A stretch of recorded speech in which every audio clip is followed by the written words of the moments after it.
Okay, so welcome everyone. This is it's good to see you here. This is the fourth lecture in this series, and today let me actually go and revisit the course logistics a little bit.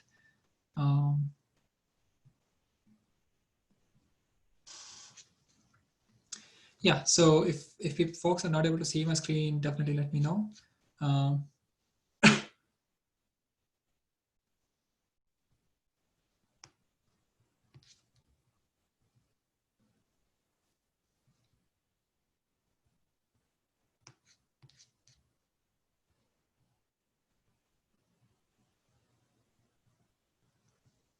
Okay, so I assume everybody can see the screen.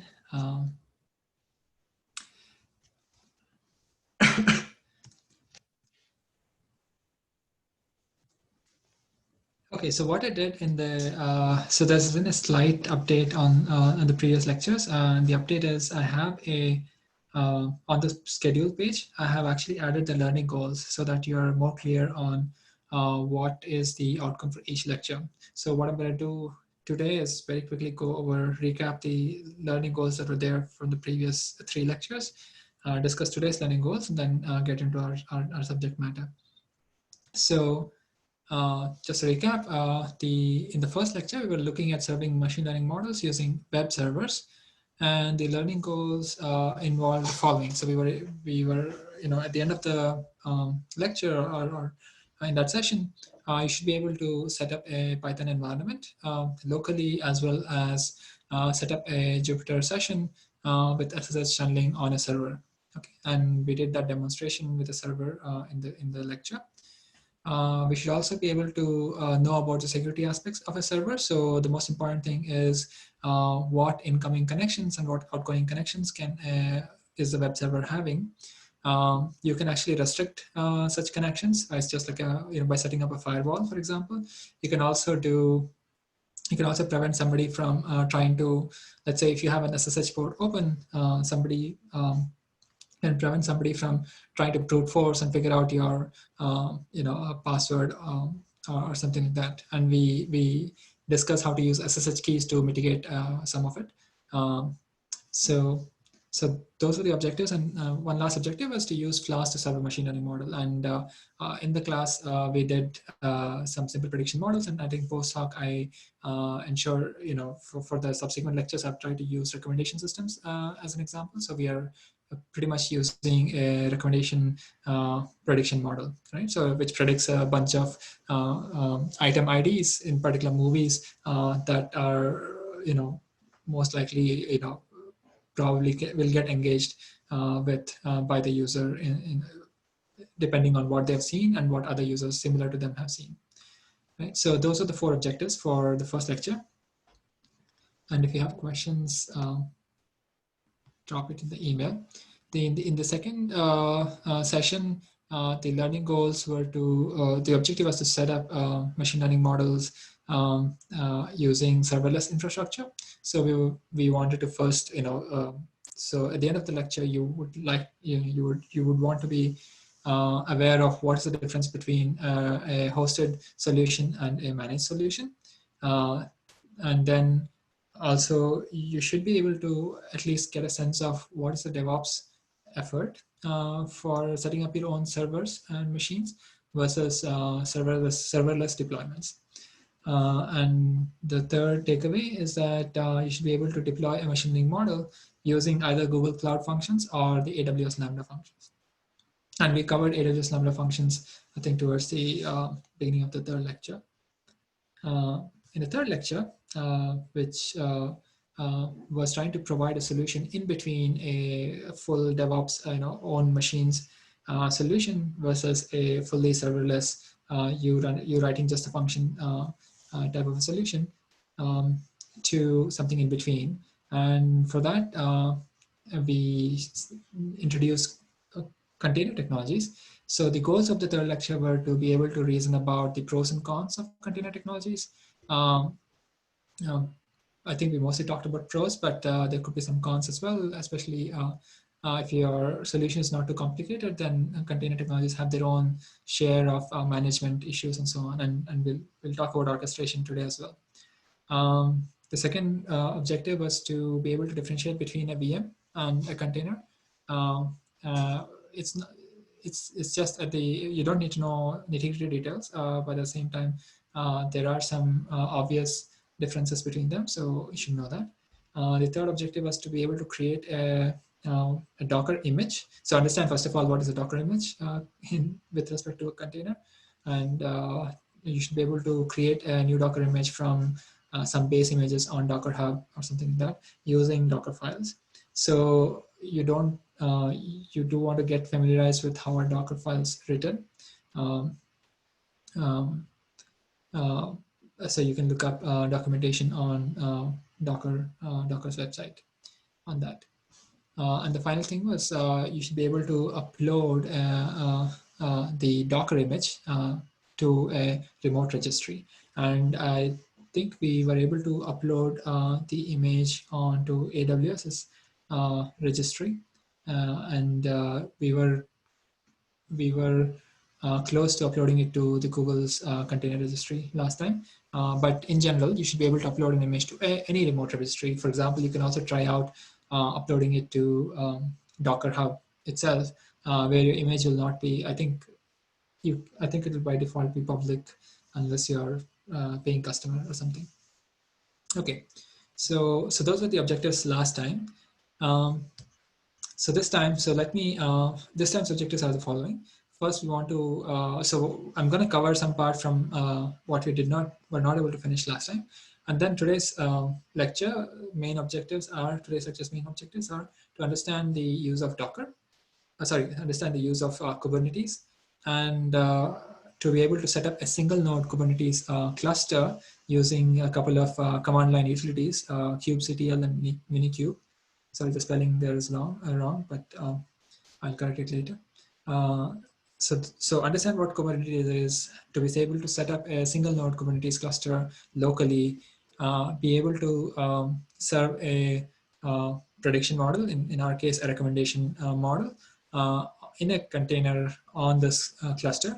That's the third thing. And then be able to do the same thing, but on Google's solution, which is Google Kubernetes Engine. It's just a managed solution to do the same. Okay, so those are the four goals this time. So any questions with respect to the lay of the land? So in all this, we are actually just touching the surface of many of these technologies and taking a very, I guess, only scratching the surface, I would say. And because our objective here is predominantly about model deployment and not really to, do more, not necessarily to delve into the software engineering details of these solutions. Any questions at this point? Okay, if not, let's actually go to where we stopped last time. I think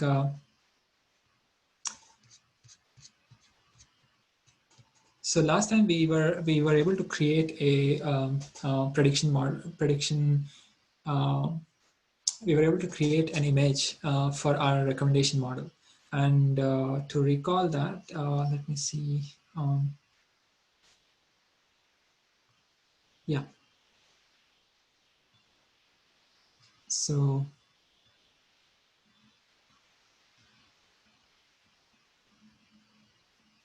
okay. So I think what we did last time was to work with AWS's container registry. So Elastic Container Registry to upload. I think last time we did not do a prediction model upload there. Let me just quickly check that.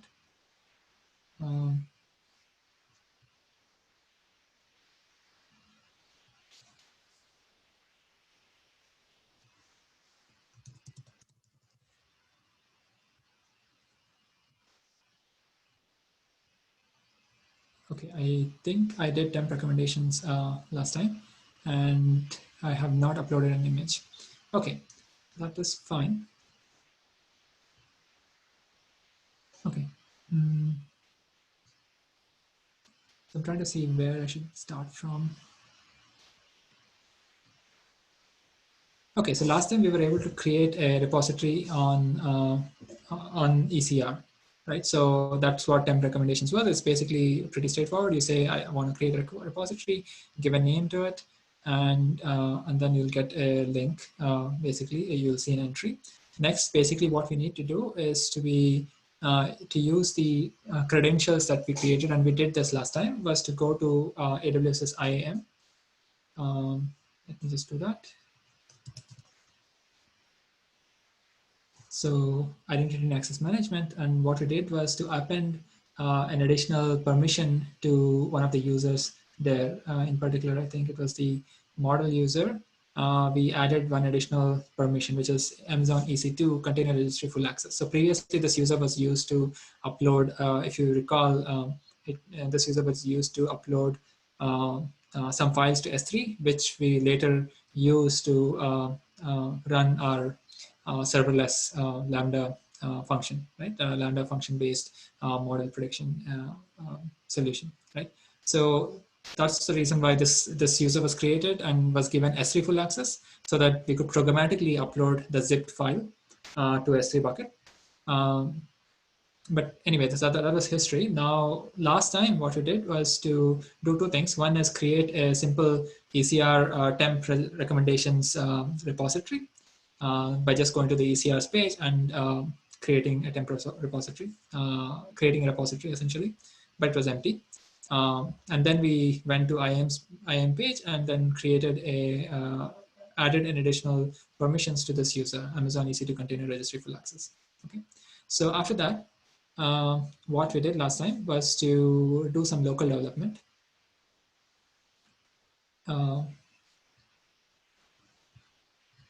Okay, actually, I think the best way to do this is to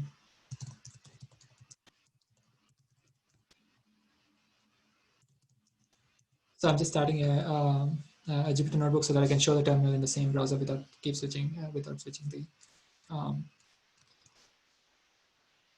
shared screen.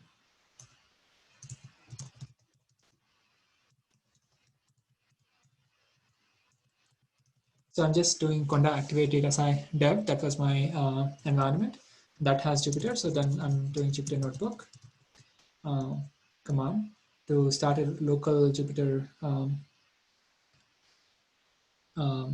instance. This is my access. And then I'm just going to do a terminal. And if I do Docker images,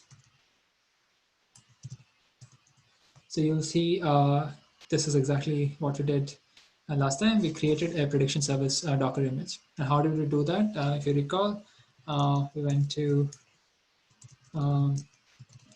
Docker prediction service. So we just created a directory where they essentially there were 4 files, a Docker file, and the movie metadata files to just map movie, the item IDs to movie names, the PyTorch model, which was a neural network model we had already trained previously that was available. If you want a reference for that, go back to lecture 1. There is information of how to train it. Okay, there's code there.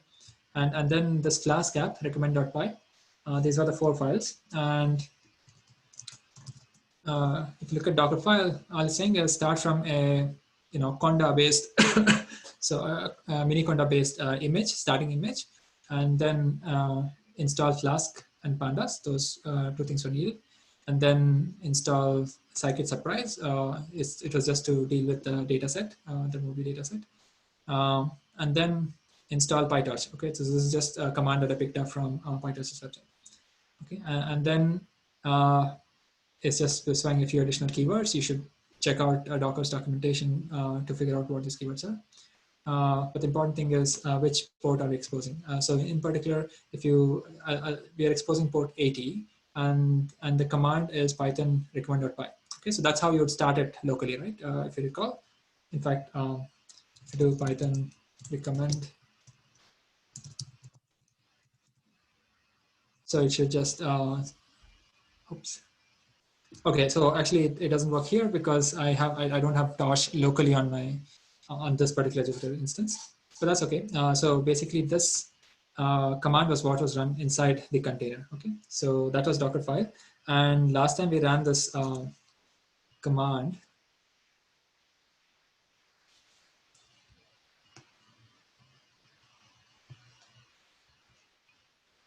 Docker build.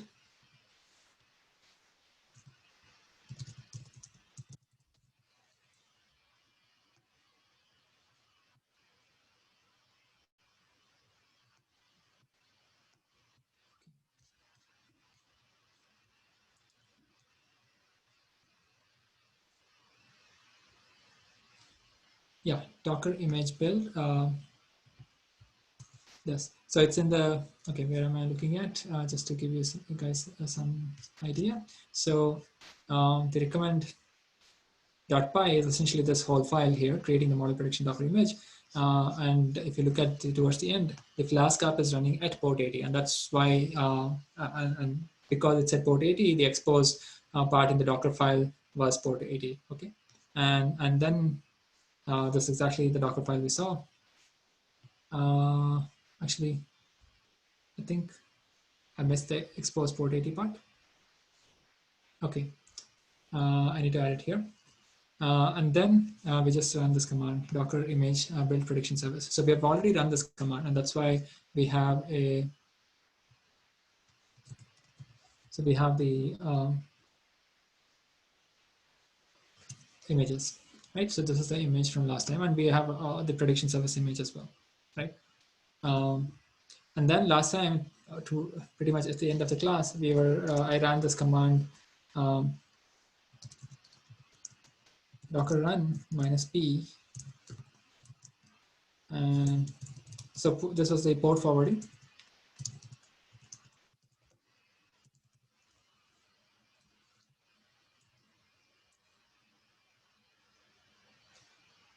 Yeah.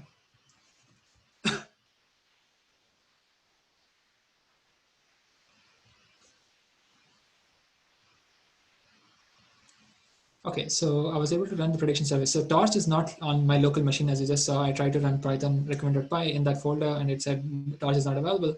But we know that we have Torch because on the image it says, so when we created that image, the image has, we installed Conda, install PyTorch. Okay, we did that. So the image itself has PyTorch in it, and then we're creating a container based on it. And if you want to uh, uh, look at the container, so let me. Okay, let me go here and create another terminal. And so if you look at Docker PS, this is a container. So the image name is prediction service. I just ran the container, so it's still, it's active here. It's because it's not running as a daemon. And so you can see it's running at this port at port 80, and I can access it because I did the port forwarding here with 80 to maps to 80. 80 of the container maps to 80 on my machine. And this is the name of the container itself. Okay, and its status is it's running, and the command is this is the command that ran when the container started, and that's exactly what it's showing. Okay, and then of course I can just go to that address, and it'll say false. But if I do that address, 80 is the default port. It's getting removed, but UID is a 20. Then you should be able to retrieve a bunch of recommendations. And this is really, the PyTorch model is reading the UID, and for every item ID, it's predicting a score. That's what the PyTorch model is doing. And once you get the scores, you're sorting the scores and taking the top 5 or 10 of them, and then you're returning that. Okay, so that's all happening in real time when we did this query. So any questions about this part? So locally creating a Docker image and locally running a container.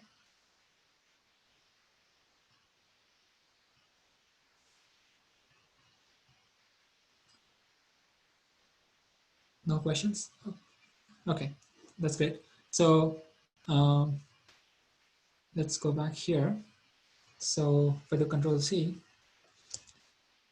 okay, so it seems as if I terminated the container, but let's see. Yeah, the container is not running anymore. It's been deleted. Okay, so now let's go back here. Now we want to push this prediction service to our our AWS ECR, so the Elastic Container Registry. So how do we do that? We've already created the S3 user, and we gave them the EC to registry full access, right? So that was to push to be able to send this container to the ECR. Okay, so to do that, I think last time I probably showed you this. Let's go here and go back to ECR.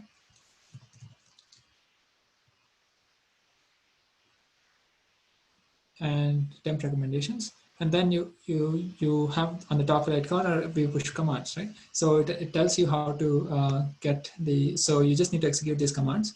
And in between, it also says how to create your image from a Docker file, but we've already done that. It's called prediction service. So we can skip step 2, but everything else we can pretty much use it from here. Okay, so let me just do that.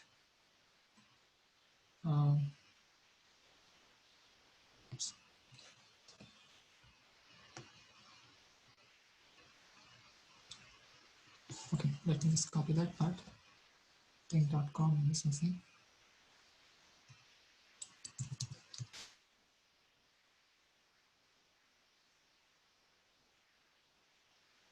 Oh, actually, I missed a string.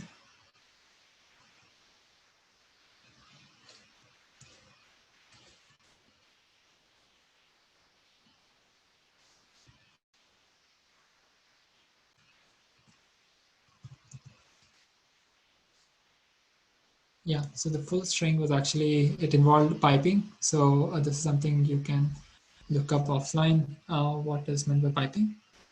So this is a command. So first we're saying AWS ECR get the login password for a region. So it just happens that my account is on region US East 2. So you get the login password, and then we have a pipe operation here, which means that the password is not dumped anywhere on disk. It's just piped to Docker login. Okay, so so the password is from std in. Okay, and so let's execute that. So you should get login succeeded. This is only to be able, so that when we do Docker push, the image local prediction service image, or actually the new image with some new tag that we're going to give, is going to get pushed to the temp recommendations repository that we created. So let's go back and copy this.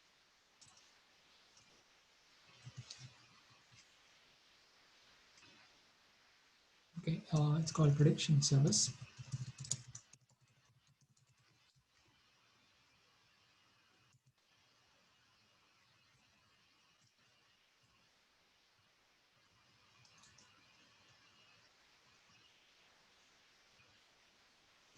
Okay.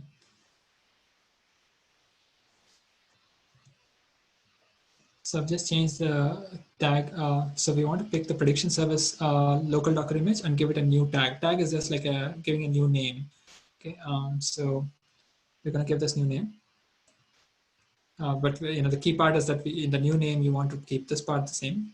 This temp recommendations is not very critical. So let's see, Docker images. So you can see, just expand this out. Oops, that doesn't help. Okay, so you can see prediction service is an image. So prediction service is a tag. Prediction service is the repository, tag is latest, and the image ID is ends with A8C, right? So now we just created a new repository with the tag latest as well. So the repository is this. Okay, so I apologize. Earlier I said temp recommendations can be anything. It should not be. It should be the repository that we created on ECR. So if you go back to ECR, I had that repository name, right? Temp recommendations should be the same. Now, sorry, let's go here. So by doing this Docker tag, the actual image that I already have, I mean, input image, and the new repository and tag that I want for that image. Okay, so you can see that it's the same image ID, but it has two tags. Okay, one is prediction service, the other one is this long string. Then let's go back to ECR and look at the last operation. So we already did the tagging, and then we just have to push. Okay, so now this is a 2 GB upload. So I think instead of spending 5 minutes doing that, I think I already have a copy of our prediction service. So if I run that, it's just going to upload the image. Okay, and if you upload the image, I had done it I think earlier. It will create, in this case, I had a tag called PyTorch underscore model and stuff latest, but I have the uploaded image. Okay. So that's what you would see. So instead of temp recommendations, I went to a previously created repository, and this is the tag. So these are the tags that I have, and I can pick. So this is pretty much the same image as the local image that I had. Okay. So let's assume that this is the image we have, and move on to working with ECR. Okay. So, but the last command, which is to push an image, is just the command that you can get from the commands, vpush commands. Right?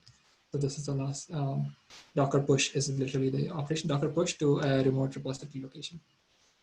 And it will work because you already did, you gave credentials to Docker to be able to do that. Okay. So now let's go to the next section. So which is this. Okay, so before we jump into setting up, using this container in the ECS system, let me talk about ECS first. So ECS stands for Elastic Container Service. So what are we doing here? So far, last lecture and up to this point, we said, okay, to maintain all the benefits that a container provides, portability, and to be able to create multiple containers eventually, to deal with fault tolerance and so on. So we wanted all those features, but the base unit that we created was a container from an image. Okay. Now ECS and other services like today we'll talk about Kubernetes. They help you manage containers. Okay, so they can help you manage a single container, which is what we're going to be working on today, or they can help you manage multiple containers. For example, you could have a container which is just a database server, one container which is a web server, one container which is doing model training, one container which is doing model serving, which is the focus here. So you can have multiple containers, and they all can be scaled up and down in the sense that you can have multiple containers if you think that your web server, there are too many requests coming to your web server. Instead of one container, you can have two containers. But from an external point of view, they'll just see one IP address to which they need to make a request. But internally inside the orchestrated cluster, there could be multiple containers, and they could serve the requests, based on their, and still, serve the requests without issue. And that's the scaling part. If containers suddenly stop because because containers eventually run on something, and that hardware could have issues, especially, for example, disk issues or something that happened. So containers can fail, and then these types of orchestration services help you restart containers to reach to the state that you desire. Okay, so first we'll talk about ECS, and then we'll talk about Kubernetes. So let me go into ECS. ECS is actually an AWS proprietary solution for container orchestration. So basically, and I had said earlier, what is the objective of orchestration? I think in section 3, we talk about what does orchestration. Orchestration essentially means managing container lifecycle from building them. I mean, you have images, from images, building containers, to deploying containers, means mapping the containers to physical instances like EC2 or Google Compute resources, and then dealing with the networking aspect, dealing with data that you need to retain. If containers fail, how do you get back containers, and many things. Okay. So let's go into the specifics of ECS. So ECS has a particular, to understand ECS, we need to understand 3 things. Okay, and that will give us a sense of how there's a division of labor to manage a collection of containers, but in our case, just one container. Okay, So the first concept is the notion of a service. Okay, a service is basically a process or an abstraction at level at which you manage containers and relate them to EC2 instances as needed. So because ECS is a solution by AWS, the underlying resources, compute resources, are going to be EC2 machines, okay? But you don't have to see it. And that's a nice thing about this orchestration, is that you don't have to talk about a specific machine that you need to upload your image to and then make a container out of it, okay? So service manages containers and relates them to EC2 machines as needed. And task is actually essentially a specific container. So a service manages tasks. And a cluster is an environment of EC2 machines where containers live, basically. So a cluster is just a cluster of machines. But if there are 10 machines, there could be 100 clusters, 100 containers, 20 containers in one machine, 5 containers in another. All that is basically managed by services. Okay. So here's a figure from AWS. So there's a container which is encapsulated by a task definition. So container definition, you just get it from an image. A task definition is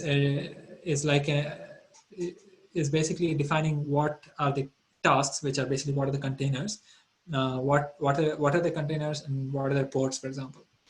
Service is the one which manages containers. So if you have a database containers like 2 or 3, then service tells, oh, okay, which ports are to be exposed, how many containers need to be run, and so on. And cluster is just a collection of all these, actual physical machines and the whole system. Okay. So what we'll do is set up a cluster and run a single container through, by defining it as a task, and use a service to manage it. Okay. And what we'll do is actually keep it very easy for us. So we'll actually use AWS Fargate as a way. So ECS has 2 paths to get to the same solution. One is to explicitly use EC2 machines while defining your ECS cluster as an ECS orchestration system. But there's also a second path, which is using, they have their technology name called Fargate, which abstracts out explicit EC2 machines or explicit networking aspects and so on. Okay. So we'll use Fargate. So we'll take the simplest path to get to an orchestration system, which will deploy our model for predictions. Okay. So let's start by getting to ECS. So let's go to, so we'll work with one of these images, and I think all of these images are,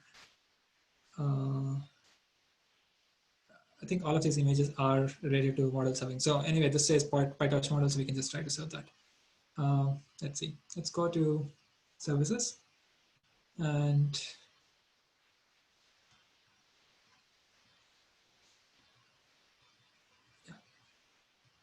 ECS. So Amazon also has Elastic Kubernetes service, but we'll not do that. We'll use Google Kubernetes. Okay, so we are here on ECS webpage.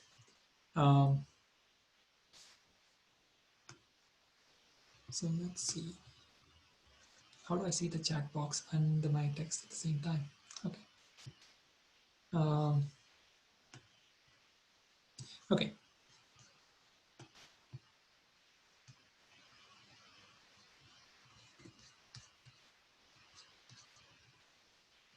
Okay, on the ECS page, we'll just do getting started. So actually, we can do many things. Once you can go to the top left and hit clusters and create cluster. We're actually going to do get started because it's going to handhold us into getting to a ECS cluster setup. Okay, so let's do get started. And you can see already there are actually very easy ways in the UI to get the hands-on experience with ECS. So there are sample apps or Nginx server, Tomcat web server, and so on. We're going to choose custom. So let's configure it. So container name. So we can give maybe custom itself as the name. Now image. So for this, we need actually the repository URL. So let me see if I have it. Yeah, So this was for temp recommendations, but actually we should just use the previously uploaded repository. I don't recall if latest works. Okay, we can try. Let's try PyTorch model and see if that image actually is in a working condition. Okay, it's private repository, no authentication needed. Memory limit, it's just a memory limit for a container. So let's say 256. Port mappings, recall that our recommend.py file had port 80 specified in the Flask app. So we can choose 80 here and then update. I don't think we have to do advanced container configuration. I mean, there's so many options. But for now, I think we can just move forward. And so once we did that, it basically populated this. It was empty before, so image is something, memory some 256 megabytes, and then here's task definition. So task definition lets us define the tasks. So remember, there is this. Where is this? Let's go back here. So within the task definition, there's going to be a task, which essentially is a container definition. Okay, so it's just a way to say task definition could have multiple containers, and a service could handle multiple task definitions and therefore multiple containers. But I don't think we need that detail here. So and there's some networking mode that it pre-selected, and then task execution role. It's creating a new execution role, but we'll see. We'll actually go to the task pane to see this, and then it's the Fargate path rather than EC2 based ECS contain cluster creation. So these are just default. We did not touch anything, and let's click next.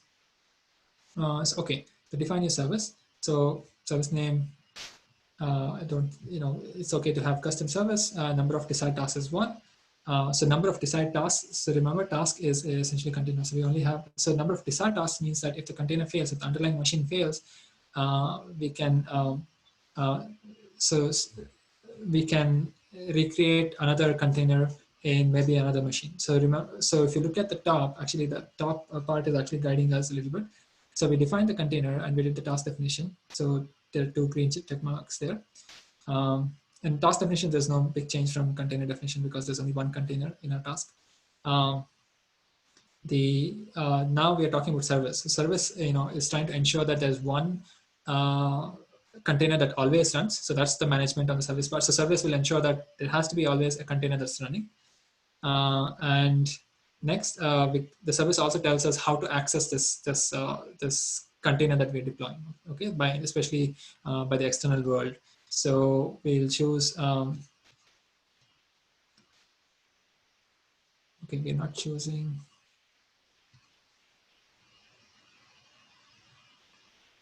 Okay. I'm wondering if you should choose the load balancer or not. Okay, actually, let's choose the load balancer because I was anyway going to demonstrate it. So application load balancer is going to help you. So if you had multiple containers, let's say multiple model prediction services, then load balancer will just balance the load across these containers. So for example, let's say 1 container which is serving a model requires 5 minutes of inference time to actually produce predictions. And if it gets 3 requests and if it processes sequentially, it's going to take 15 minutes to respond back, right? So if you had 3 containers, maybe each one takes 5 minutes and they all can do process parallelly, and you get back predictions within 5 minutes, right? So that division of labor can be done using application load balancer. So it has different policies. For example, if it's round robin, it'll try the first container. Next request will give it a second container. Next request will give it a third container. Then 4th request will give back to the first container, and so on. So there's some details there. Okay, so let's just choose load balancer and click next.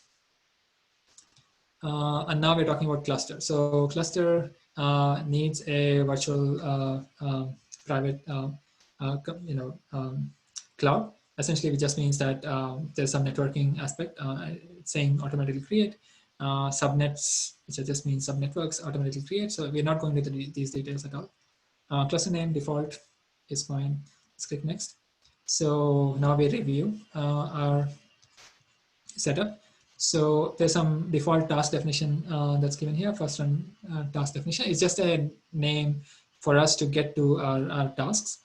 So our task, which is just one task. As I said, our task is just a container. So there's some networking mode. It's all default chosen. What we just changed is just the image location and I think memory. And the port that needs to be exposed for this container. And then the service is saying that there always needs to be at least one task that is running. And we also attached a load balancer so that the external world can reach this container. Okay? And the cluster name and so on. So there's a lot of underlying details, but we are kind of missing most of them, skipping most of them. So let's create. Okay, so okay, so we are creating this orchestration system, basically the cluster, and you can see the progress here. Although in the notes, I think at this point, I don't mention using an ALB. For example, if you go here in the notes, you see I chose the load balancer type to be none, but we can actually use a load balancer as well. So where we are is basically this, that we created a container. So we created a task definition, a service, and a cluster. Okay, and then you'll see basically this over there. And then we'll try to parse the so what has happened once it finishes. So at this point, any questions about deployment? I think so. One meta comment I want to make is that ECS is not a easy ECS or even Kubernetes and GKE are not that easy. They add significant complexity to going from, you trained a model to something which gets deployed. But it's good to be aware of these technologies. If you're in a small team or in a big organization, they may already be working with one of these cloud vendors with various technologies like S3, for example. Then it makes sense to, and depending on the need, you can decide whether to go for serverless deployment of your model predictions or go with the ECS or a Kubernetes-based solution for your model prediction service. Okay, and the difference between those two is more DevOps on the this container orchestration side, but you get less latency. Remember, if you do a serverless operation, then it has to load the model file every time the function gets triggered. Okay. Not just load the model file, but also metadata and all that. So all that has to be read every time something happens. And we had a few fixes around it by having some global variables and so on. But it still adds a lot of latency over there. Okay, so let's see. Still taking some time.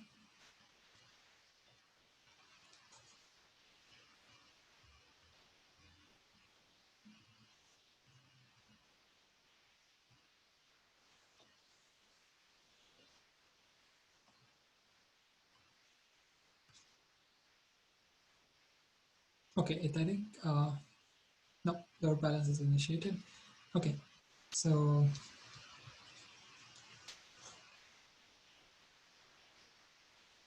in fact, we are using a specific type of load balancer called application load balancer. So they had, so AWS, is several years old now. So they have other types of load balancers. I think classic load balancer is one of them, and there are others.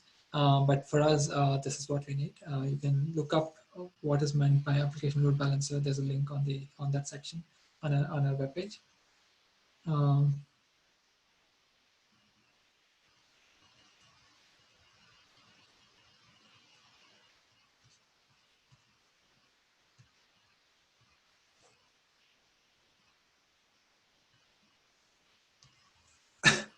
And I also mentioned VPC, right? So you see this VPC. A VPC is basically a stands for Virtual Private Cloud.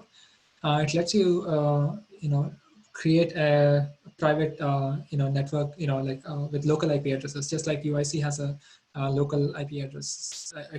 Like even in your home, if you have a router and multiple machines, they'll all have some local IP address, like 192.168. something or something. So VPS is basically to isolate your all your resources from the rest of the world, basically. Okay, so I think everything is done here. So let's go back. So we can go and view service. So basically all it does is take us to clusters, basically clusters, and then default, which is the name of our cluster, and the service name is a custom service. So here you can see that the service is active, and desired count is 1, and it is able to run the current image. So it was able to create a container based on the current image, and it's running. Okay, and it's using a task definition called first run task definition :6, but that doesn't matter. We did not give any name here; just picked up some name. And also you can see there's a load balancer. We'll get into the load balancer soon. So that's the service. So if I go back to default, you can see the names here. So this is the name of the cluster, default, and it's using what are the task counts. So there's only one container, so one task each, and there's one service, which is what that service has to just connect this container to the outside world and always keep the container, so the number of containers running to be 1. Okay. If you go to the tasks pane, then you can see there's one task. Okay, let's see if I can expand this. Yeah, so you can see there's one task, okay, and it's running, and the side state is running, and it's just started. And there's a task definition associated with this, which we just read before. Okay, so I don't think this is useful. Okay, so services and tasks are the most important ones. So let's go to task definitions. And first one task definition is a task definition under which we were defining that there's a task, which is this container to be created from our image. So if I click on this, there's some revisions, but let's click on the revision. So if you go down, on this task definition, the particular task definition that we have, if you go down, you will see that there's a container name. We just gave custom as a container name, but if you see this image, it is from exactly what image that we have already uploaded. Okay, so so you can have multiple containers for the same task. Okay, so that's but for us it doesn't matter because we have only one container. So one image and one container to run. Okay, so that's task definition. Let's go back to clusters. And so you can see how many services are there, how many running tasks are there, and various other things here. So let's go back to services pane.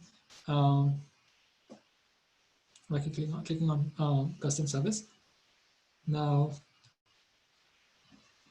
what we can do is go to the load balancing. So one additional attribute of load balancing that I did not mention earlier is that with load balancing, you can keep a static IP address. Okay, like a static, sorry, not static IP address, but a static URL.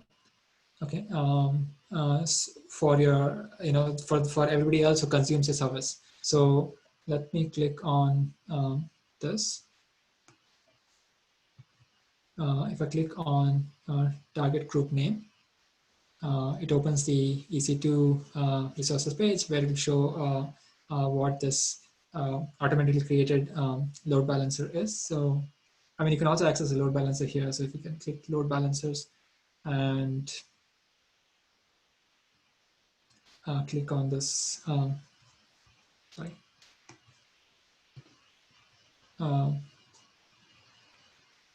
Yeah, whether you click on this or whether you get it from the other way. Sorry, I don't think I can go back. But anyway, you can see this is the load balancer connected to our ECS. And the most important thing is this DNS name. Okay, this DNS name is where we can access our model. What I'm trying to say is that you can map this DNS name to a domain name. For example, predictions dot companyname.com, right? You can map that in your on your in your domain name registrar's settings page. Okay, so and now this will always stay the same when containers get created, deploy containers get created, or if they fail, and new containers get started, or maybe the machine themselves, the underlying EC2 machine itself fails, and another EC2 machine gets started. That's all fine. That's all internal to the cluster. But the same IP address will always be used. Sorry, not IP address, but this link will be used. Okay, the underlying IP address may change, but this link will always point to the current cluster's container. Okay, so we can actually access it here. So let me open it.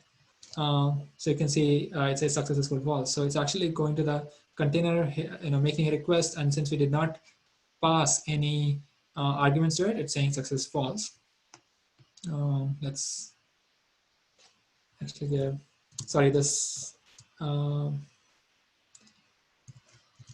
users. Oops, that was not correct.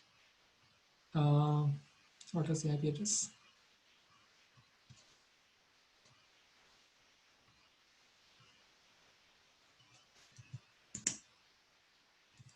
Okay, maybe I should do HTTP.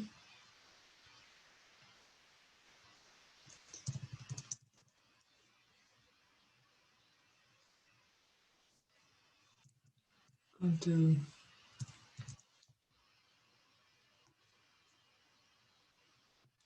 Okay, so we got back our response as intended. Okay, so here is the item ID, the movie name, and I think there's also a score value here. So this is it. So I think what we did is we just used the scaffolding, which is the getting started default settings that they had, and were able to deploy our image. The only hard thing we did was to somehow get the image to ECR and just reference the ECR image when we created our task, or yeah, when we created a task.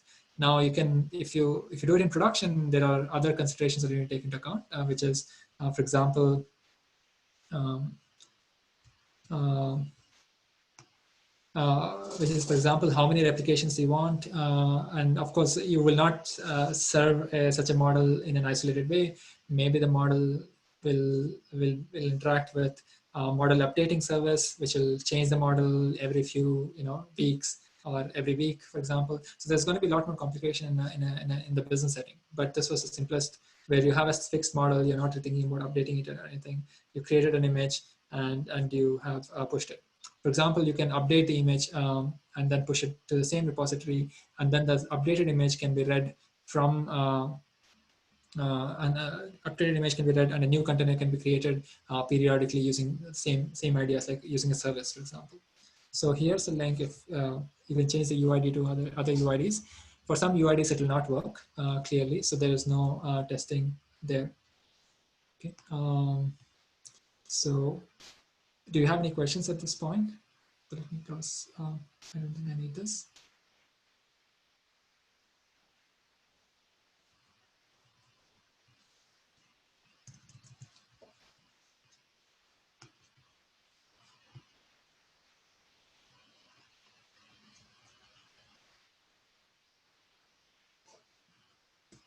Okay, if there are no questions, I'm gonna switch over to Kubernetes. Okay, but this is from a local deployment. I don't think it should work because we killed the container. Okay, it's not good. Yeah. Okay.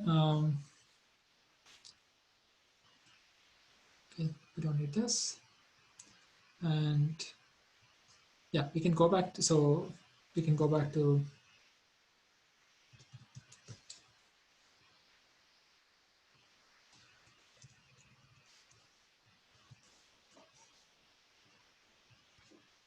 okay.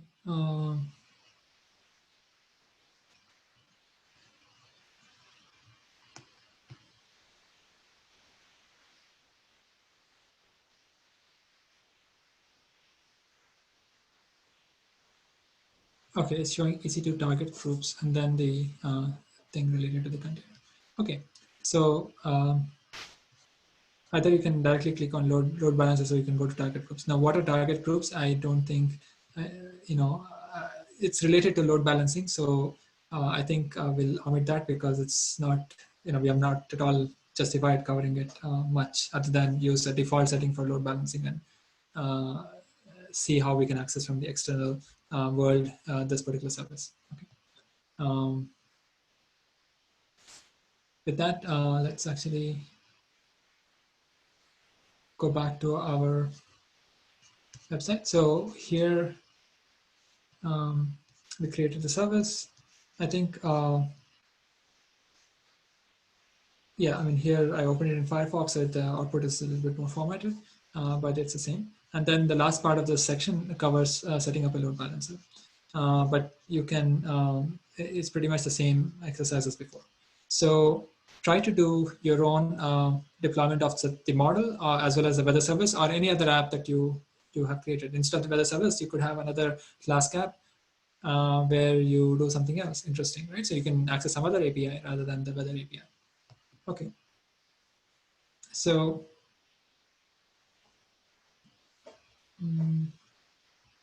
let me first start with Kubernetes. At least I'll introduce the concepts first. We're gonna deploy a Kubernetes cluster locally. Again, use the same image and see how to do local orchestration, and then we'll do it on Google Cloud. Okay. Is anybody able to click on that link and you get the recommendations, or no? Can somebody confirm?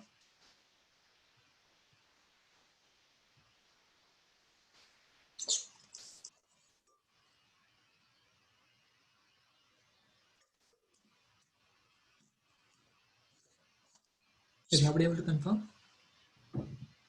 Okay. Okay, it works.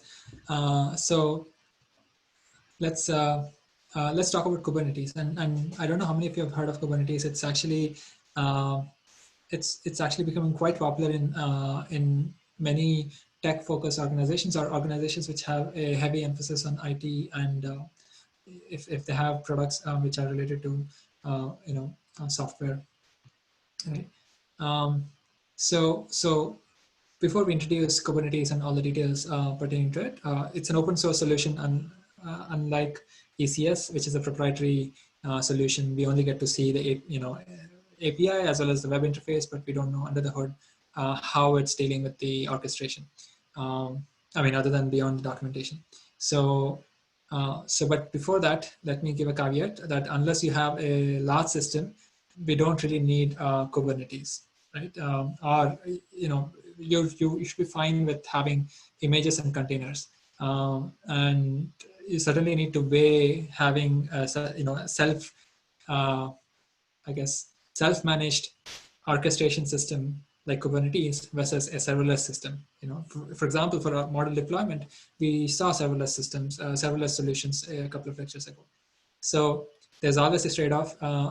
So it's worth thinking about it before jumping into Kubernetes, because just like ECS, there are a few moving parts. In ECS, there was this notion of a service, a task, and a cluster. Similarly, for Kubernetes, there will be some similar concepts, but we'll see today. Okay. So to start, Kubernetes is an open source system, open source system. For automating deployment and scaling and management of containerized applications. So your application need not be just a model serving application. It could be any software engineering application. And there are large organizations which have done Kubernetes on Kubernetes-based deployments of their whole infrastructure. So it was open source by Google a few years ago, and its predecessor was called Borg. It was used internally there. So Kubernetes are, you'll see this acronym K8S.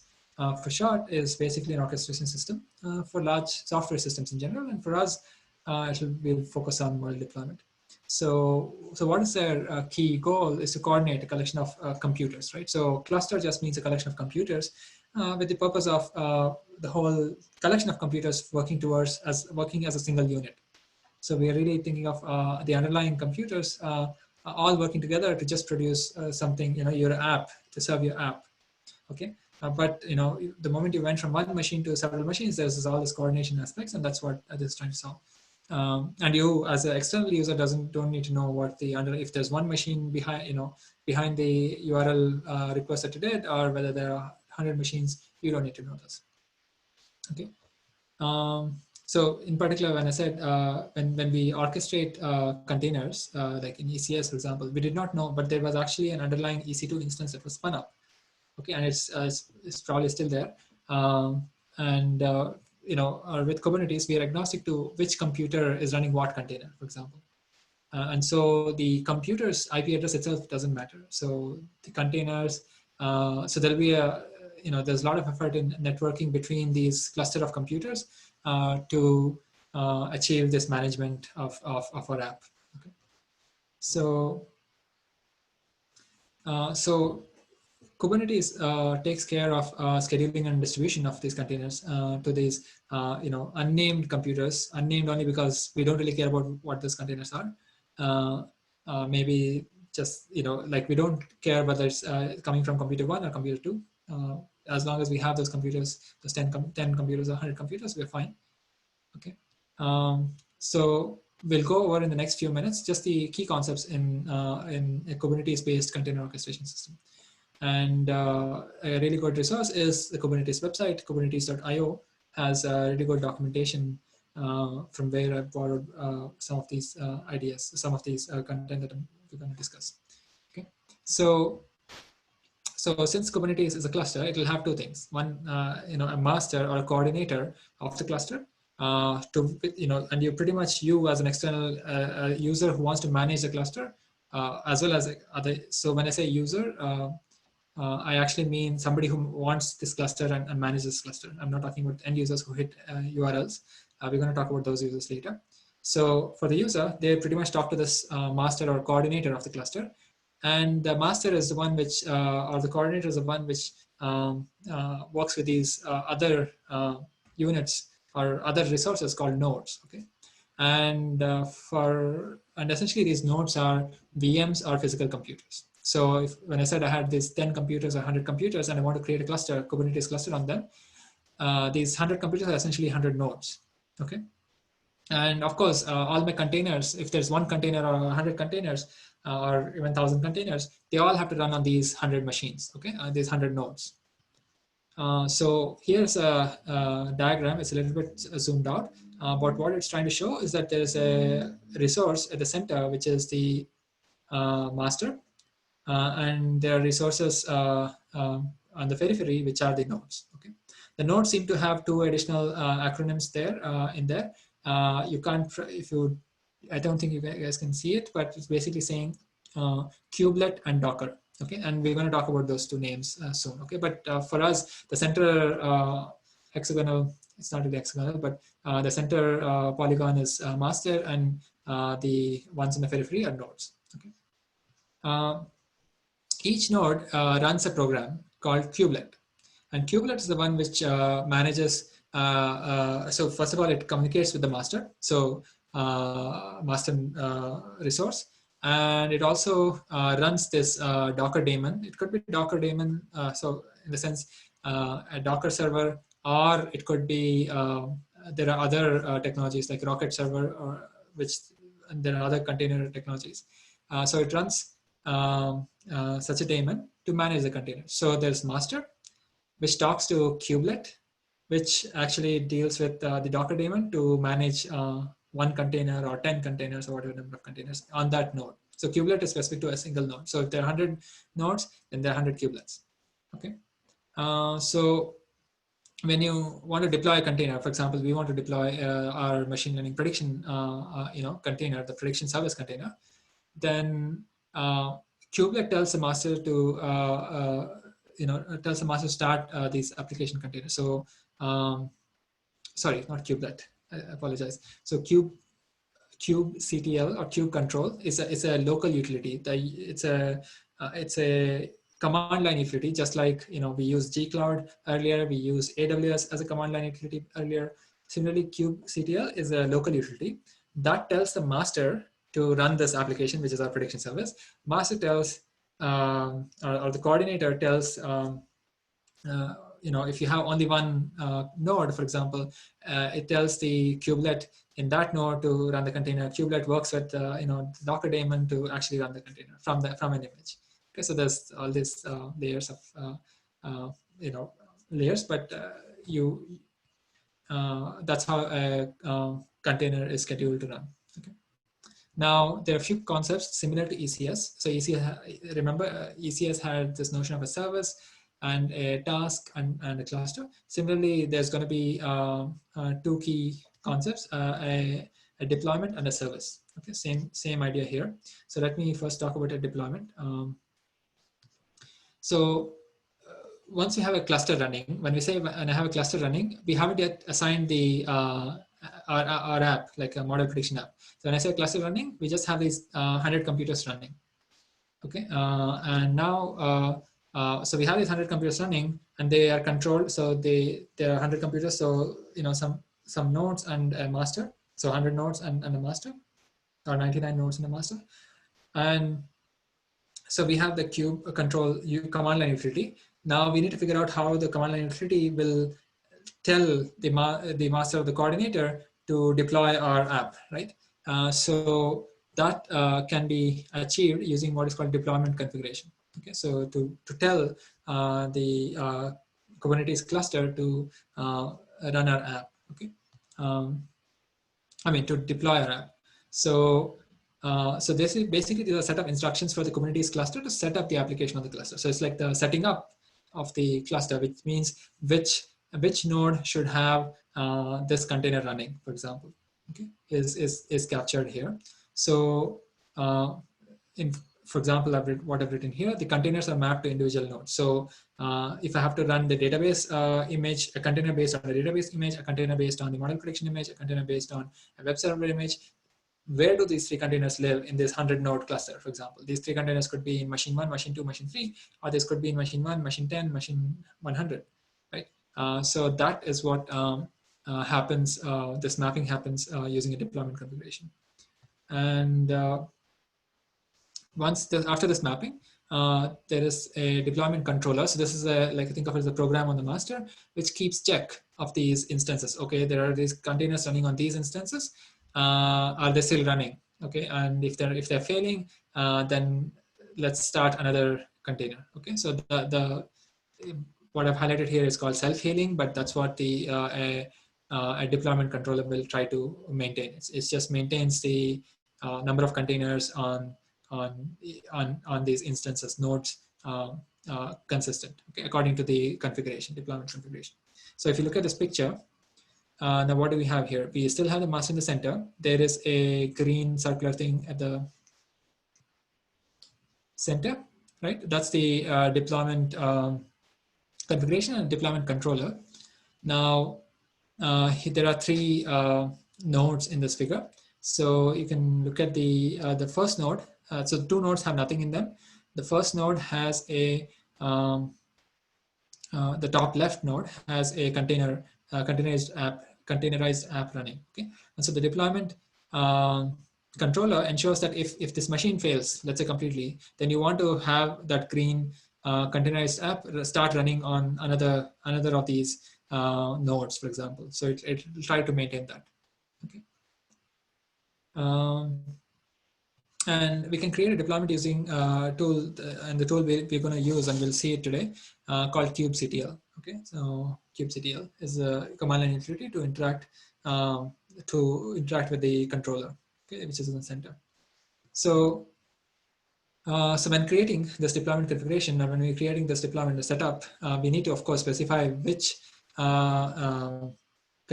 images are the source for these containers, right? As well as the number of copies of this image that we want to instantiate. So you could have, as I said earlier, you could have multiple model prediction containers, and so that you can load balance between them if they take a long time to run or to finish their computation to yield a prediction, right? So that's the first notion, the notion of a deployment configuration and controller. Second notion is the notion of nodes and pods. I already mentioned nodes are just single machines in the cluster, and but there is another key concept in Kubernetes called pods. Okay, now so nodes were actual machines, like physical computers are virtual machines, Containers we know are essentially objects instantiated from images. Now what are pods? So pods you can think of as collection of containers. Okay, so so when an app is deployed as a single container, for example, it is encapsulated by a pod. Okay, so why do we need this abstraction? So it's just architected that way in Kubernetes for various benefits that are written here. For example, a pod, as I said, is a collection of containers. But what helps, so what is the benefit of a pod is that, like for example, I could have a machine learning prediction container. I could also have a database container. Okay, so maybe these two containers need to talk to each other. Maybe the ML prediction function needs to query the database to keep retrieving new metadata or something like that. Okay, related to the movies, for example. So that means that these two containers should be, are kind of coupled with each other in terms of, to achieve the end goal, which is predictions, right? So it makes sense to have both containers in the same pod. Okay, so that way they can share, for example, the same IP address from the external point of view. They can share other resources, maybe storage as well, and so on. Okay, so that's the utility of a pod. And and so what we'll do in our session today is actually just have a single container in a pod, but it's worthwhile to try out how to have two containers in a pod and so on. Okay, and pods are basically the basic units of Kubernetes. So you actually don't work at the level of containers. Although images produce containers, it's Kubernetes as a cluster only cares about whether pods are running or not. If pods suddenly fail, then it'll create another pod. But if a container fails a pod, it's assumed that the pod is failed. So all the containers in the pod, if there are other containers which are still running, will be basically recreated. Okay. So you can see here a diagram where it shows one pod with one container, another pod with two containers, another pod with three containers, and so on. Okay. But they all have the same IP address. So the multiple containers have the same IP address, internal IP address. Okay, so as I said, a node is just a VM and it can have multiple pods. So we don't need to care about this so much, but because we really don't care about the machine's name or its IP address or anything like that. So all we're going to talk to from, let's say, using kubectl is just the controller, the master node, so the master resource. As I said, but there are some programs that run only at the node level, not at the pod level. And that is what I mentioned earlier. So a node can have multiple pods, and a node will run two things. One is a kubelet, I just mentioned. So kubelet is the one which will talk to the master or the coordinator resource, as well as kubelet will handle the Docker or some other container deployment program. Docker is one. There are other competing services as well, and they can be swapped in the Kubernetes clusters as well. But predominantly, most popular option is Docker. Okay, so that's nodes, pods, and deployment configuration on the master or the coordinator resource. The next option, and so next important concept is services. And services are very similar to the services that we saw for ECS. So a service is an abstraction layer which defines what is the logical set of containers to couple with each other, and also enables external traffic exposure, which means that it's very similar to ECS, where the service was the one to which a load balancer was attached. Which describe that there would be an application load balancer, and we can access the service through an external IP. Similarly, here the service will allow external requests to get to these containers if it's properly, this is the abstraction layer which allows that. Okay, and basically it can, a service enables coupling. It's an abstraction layer, so it enables coupling between pods, whether the pod is in the same machine, like one pod could be in one machine, other pod could be in other machines. So these, as I said, pods will have the same IP address. Each pod will have an IP address. I mean, containers inside, all multiple containers inside a pod can have will have the same IP address, but different pods will have different IP addresses. But if they need to talk to each other, for example, one pod is the machine learning prediction service container inside it, and the other pod there's a database inside it. They'll have two different IP addresses. But using a service, you can ensure that the IP addresses, each one knows the other's IP address, for example, if they need to talk to each other. And if, let's say, a pod fails, another pod comes up, it may not have the same IP address, but it's still, the service will ensure that the new pod, recreated pod, can still talk to the other pods. Okay.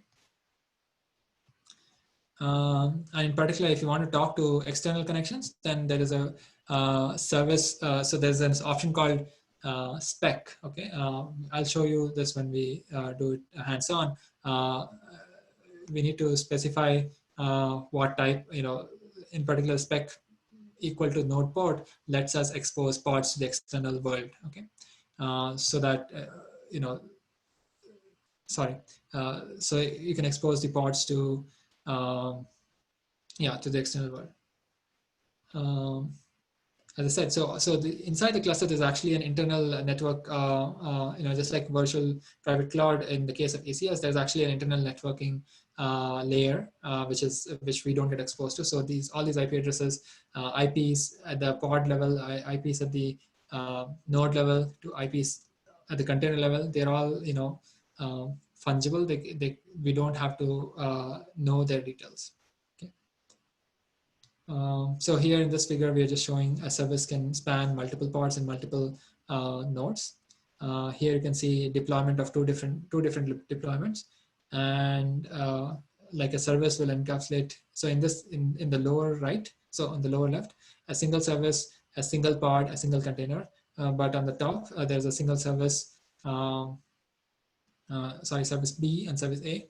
Service B has 3 pods and spanned over 2 different nodes and so on. Okay, so this is just like an abstraction. So for us, for model deployment, a service will help us get the model talk to outside world at the end of the day. Okay, so service abstraction also lets pods get deleted and replicated in the cluster with no influence on our app. So again, it takes care of if pods get pods stop functioning or running, then it'll replicate it.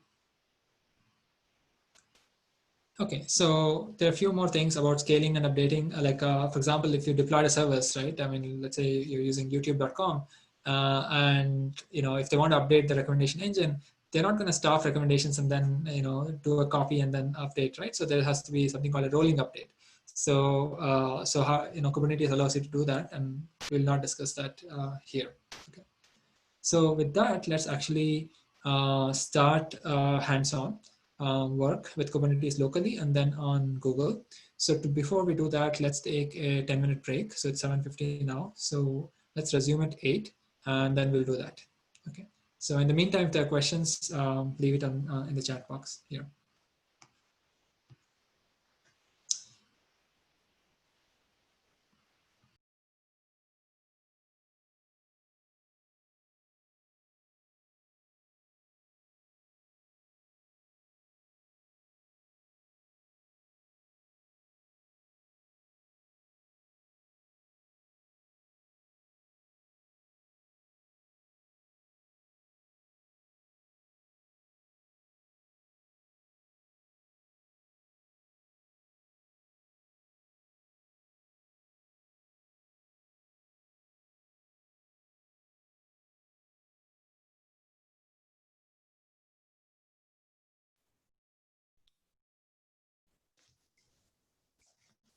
Okay, so welcome back. Let's resume what we're doing. So we went over some of the, conceptual basics for Kubernetes. I guess the key phrases are deployment configuration and deployment controller, the notion of a node, a master or a controller, and the notion of pods, and then the notion of services. Okay, and there's things related to rolling updates and scaling, but we will not really touch that here. So let's do something hands-on. So let's work with Kubernetes locally. And for that, what we're going to do is install a few utilities. First thing is Docker. Docker is needed because we, Docker is the one which will eventually go from an image which will help you go from an image to a container. But the orchestration part is what Kubernetes is gonna deal with. Okay, and the second installer, so the second thing that we need to install is a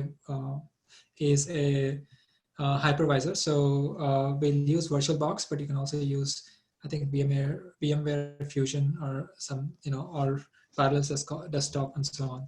Okay, I think so. So what is it?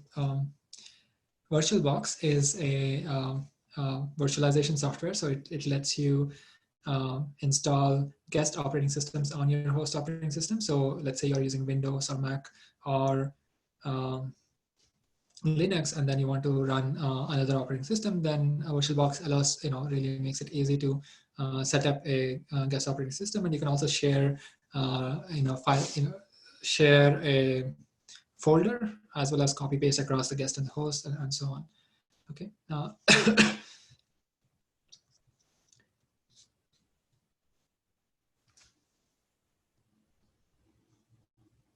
Yeah. So VirtualBox, you can just go to virtualbox.org and install it. I have already installed it, so I will not show it on my machine. But it's quite straightforward. You just take the default options in the installer and you can install it. Here's an example. I have a couple of operating systems that I tried, Debian version as well as Linux Mint. It's a good idea to try this out. The second software that we need is called kubectl. So this is the utility that interacts with the Kubernetes program, in particular the Kubernetes master, to set up a cluster and do things with the cluster. So you can download kubectl from this page. So let me open that page. So this is the page which will let you install and set it up. So you can set it up on, I think, Linux as well as Mac as well as Windows. So pick your choice and install it. I think I have it.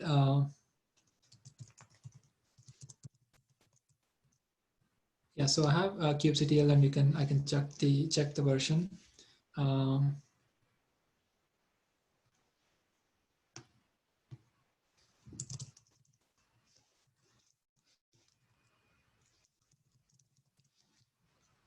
So it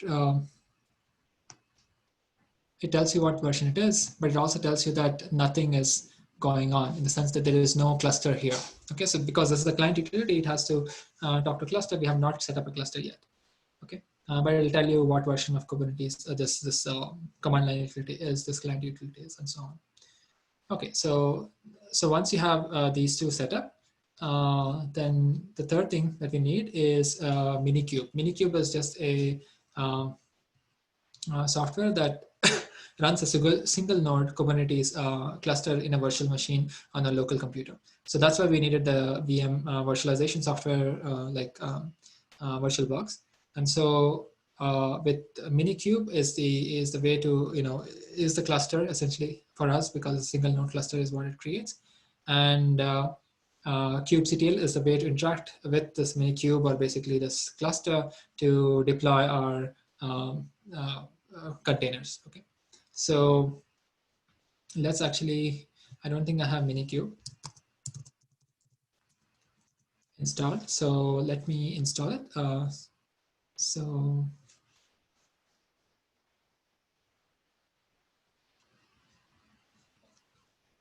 let's see.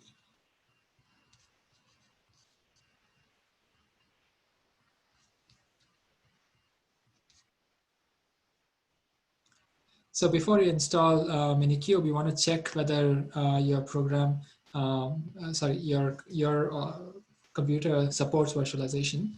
So since I'm on Mac, I'll run this command and get a sense of whether. So we need to see a VMX option. It should be colored to see that you can actually do virtualization on your machine. So let's run this. So we do see VMX as a colored option here. So we're just scrapping for a particular so this these two machine dependent CPU features and VMX. Okay, so that's good. So let's installing Minikube. I'm on Mac, so I have a hypervisor. So I'm using VirtualBox, but you can use these two if you want. So I'm gonna use this. So curl is just gonna download the app, and then I'm gonna change its permissions to make it executable. Okay, so let's go here. Which directory are we in? Oh, okay, Docker predictions. Let's go to desktop and do the curl operation. Um,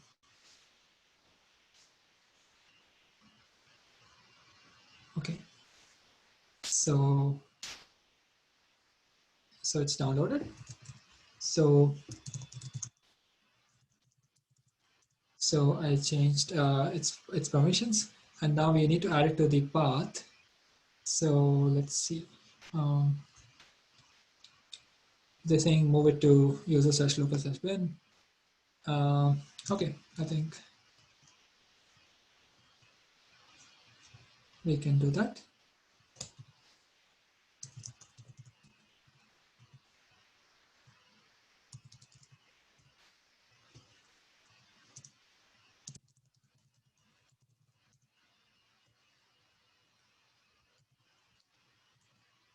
Um,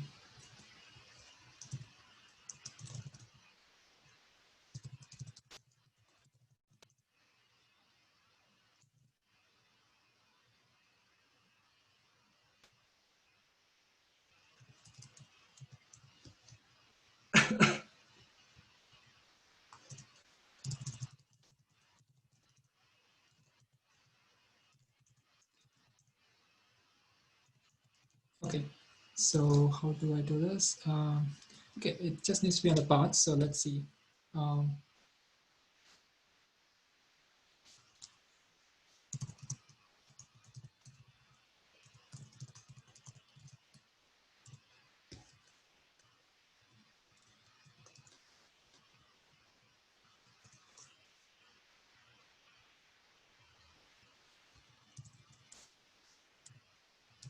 I'm just going to export path to be equal to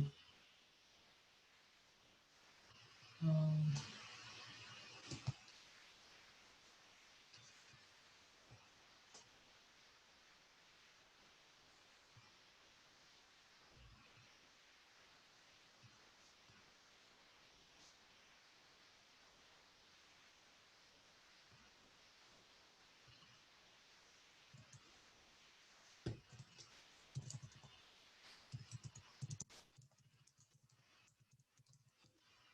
for simplicity. Let me do this, and I want append.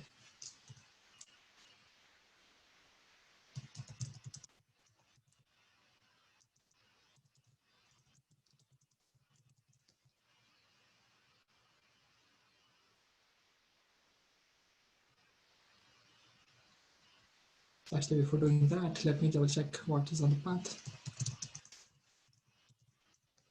Okay, there's a lot of things.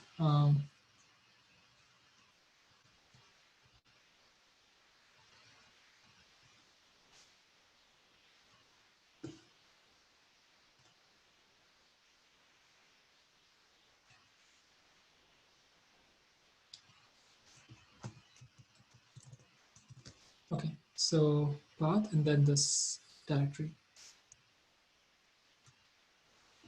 So let's see if it works. Um,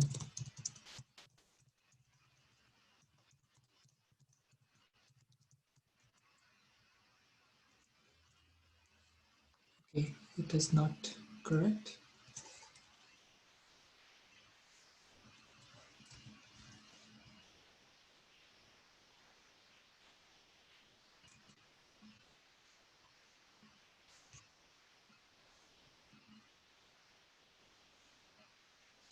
I don't know if this is needed.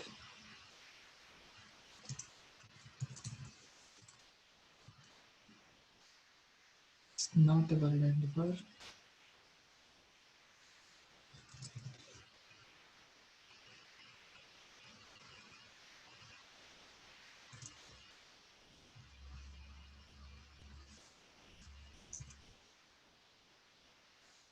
Okay, I'm just trying to get the syntax correct. So let's see.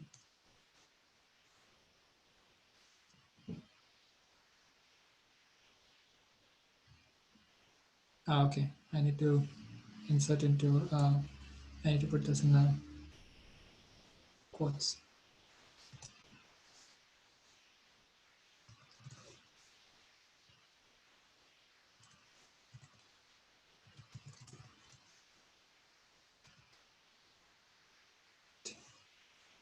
Okay, not a valid identifier. Oh, okay. Actually, that should not be dollar path. It is path. Okay, so let's see. So we have this in the path. I mean, I just made it simple to keep, wherever we were. So we have the Minikube service. So if I type Minikube, we will get it on the command line. So you can see Minikube version is something version 1.13.0. Okay, so sorry for that hiccup, but we installed Minikube. Next,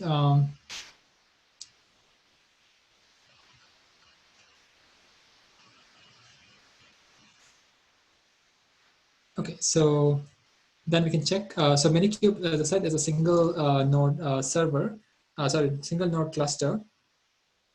So we can check whether the cluster is on or not, and then kubectl will interact with it. So, sorry. So there is no cluster. So first time we need to start the cluster. Let's start it. I think first time it's going to try to download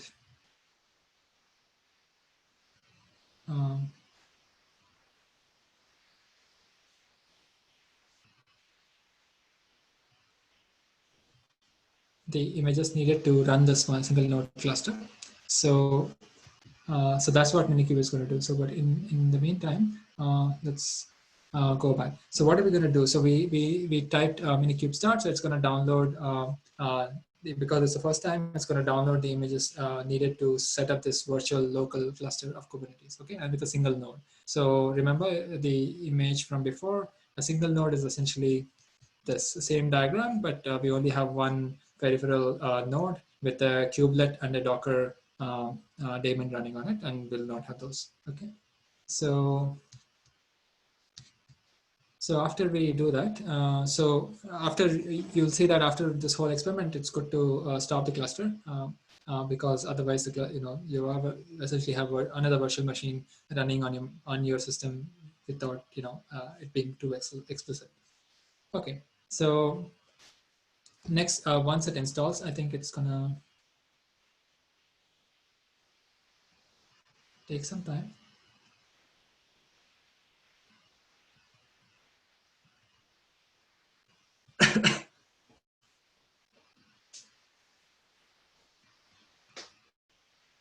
Yeah, it's gonna take some time. So let's. So what is going on here? Let's accept this.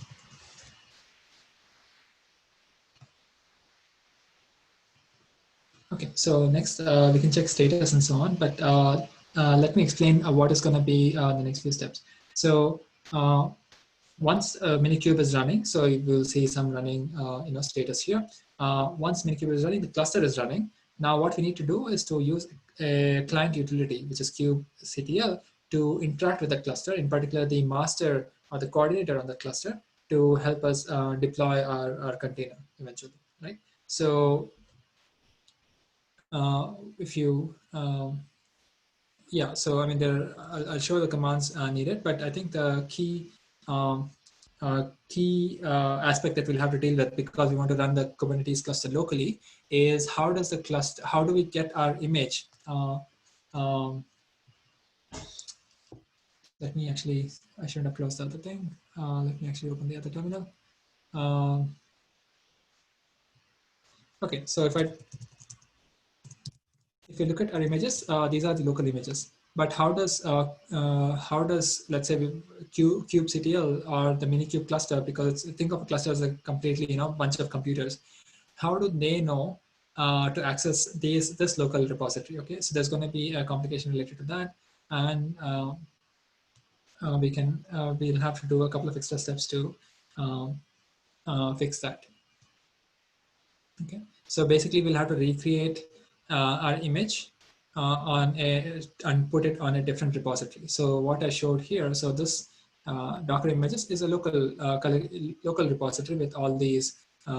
Sorry, it's a local container repository collection with all these images. Now we need to create this type of an image, like prediction service image, in a different repository, that Minikube, the cluster, can access. Okay, so that's going to be a key step. So as you saw, it says done. kubectl is now configured to use Minikube by default. So kubectl is a client utility. Minikube is a Kubernetes cluster. So Minikube status, you can see that the host is running, the kubelet is running because there's only one node, and all these things have been configured already. So we'll not get exposure to what these aspects mean, at least in this session. So the local cluster is running with the single node. Now we need to interact with this cluster using kubectl. So kubectl get all will tell us what all resources are there with the cluster, because kubectl has been configured to use this cluster. So it'll tell me what all resources are there. And currently, there's nothing much going on. We can only see there's a name called service/Kubernetes, and it tells us a service type. So it's something called cluster IP. We'll not go into that either here. And this is the IP. Okay.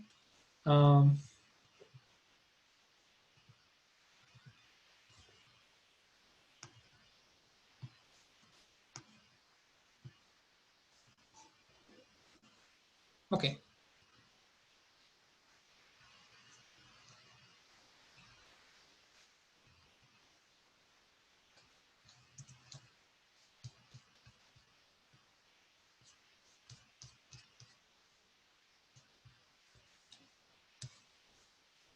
Okay, so what we'll do, I was just referring to the section, we're going to first install the weather app, and then we'll move on to the model. Okay, so the model prediction, and then we'll do Google Kubernetes engine. So let's do that. So we checked the status of the cluster. It's running, and next, what we'll do is the trick needed to ensure that Minikube can access locally created images, and so that we'll do by running these two commands. So let's clear. So we'll run this command Minikube Docker environment. So what it will do is it'll tell us it will basically exported these environment variables, and then it's saying that run this command to ensure that your shell connects to the Minikube's Docker daemon. Okay, so let's do this eval. Okay, so that's good. Now if I do Docker images, you'll see this set of repositories are not related to what we saw in the other terminal. Right, so this is the first thing. So this is a completely different set of images related to Kubernetes itself. Whereas if in the other terminal where I tried Docker images, you can see the images include our prediction service, weather service, and some base images that were needed to create the weather service and prediction service images. So we'll have to recreate our images because this is the image repository that kubectl and can see, and therefore it can be deployed on Minikube. Okay, so let's go to, so I'm on desktop, I guess. So last time we did Docker weather service, so let's go to that same folder.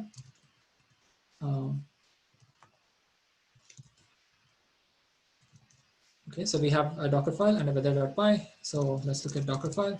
It uses base image as Debian bus system. and it installs.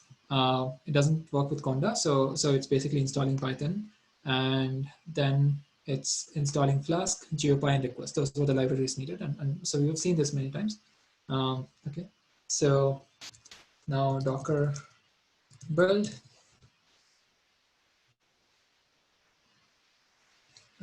We need to give a tag. Let's say minus tag weather service Kubernetes.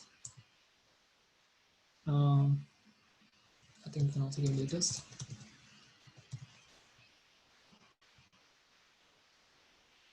And then dot. The dot just means a current folder.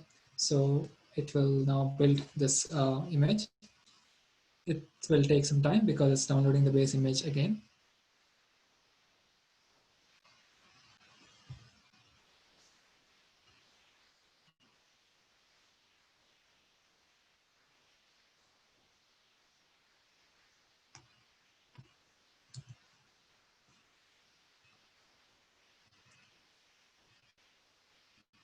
Okay, so what we'll do next is use kubectl to first generate what is called a YAML file.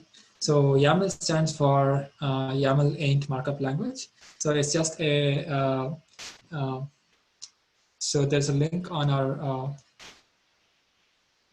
course page. Let me go there.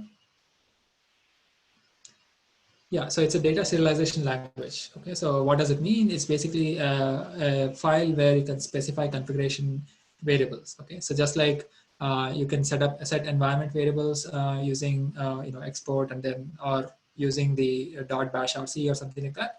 YAML file also lets you set a lot of config options. You can use YAML files for model training as well. You can use, there are many other ways to set config files. For example, you can have constants in a config.py and import that Python file, locally, for example. But why do we need to do this? This is again to ensure that when we try to deploy our, app onto the Minikube cluster, then the image is not searched in Docker Hub or somewhere else, but actually searched locally. Okay, so to do that, let's go back and see how a lot of things are getting installed for the weather app. I mean, that's because it's the image creation phase. But from this image, you have to create a container is very quick.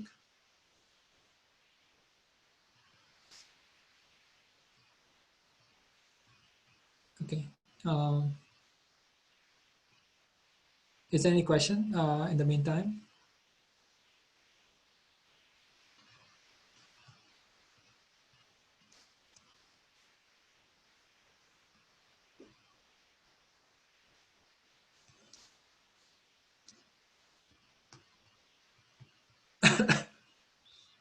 Okay, in the meantime, I think what I'm going to do is create the Dml file. So let's see, let's go to desktop and then go to Docker weather service. And there are two files. What we'll do is run this command, and it's from our, from our page. This is a command that I'm trying to run. So I've given a default name for this deployment called weather-minikube. So what is this command doing? This command is creating this deployment config. So sorry, deployment controller and setting up the name of the deployment and what is the image. The image is going to be weather-service-Kubernetes, which is what we try to create. And but what we're going to do is do a dry run because we need to change a single parameter while setting up this, when doing this deployment. Okay. So let's see. So is this okay? This is still running. So let's go here. Let's run this.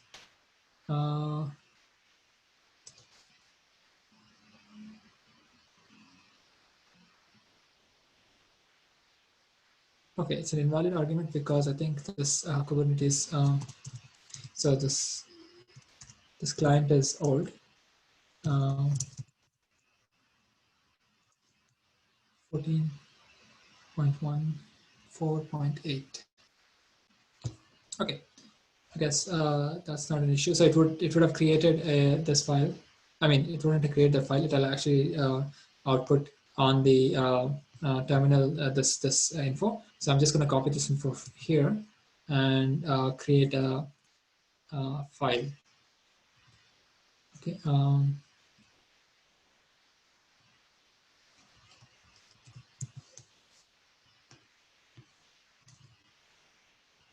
Let's call it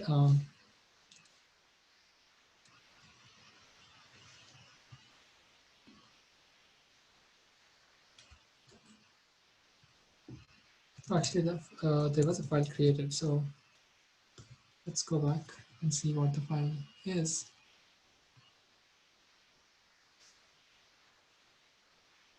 Wow, this is taking a long time to create an image.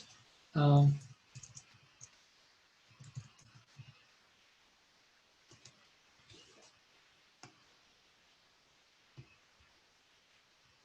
oh, Diner is going to false and true.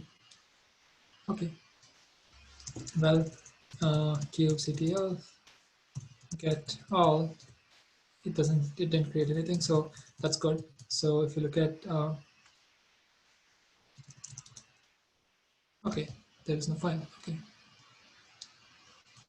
or maybe let's try run false. Is this true? Okay, so this is the text. What we're going to do is paste it into a YAML file. So what was the name? Which was weather underscore menu. Okay.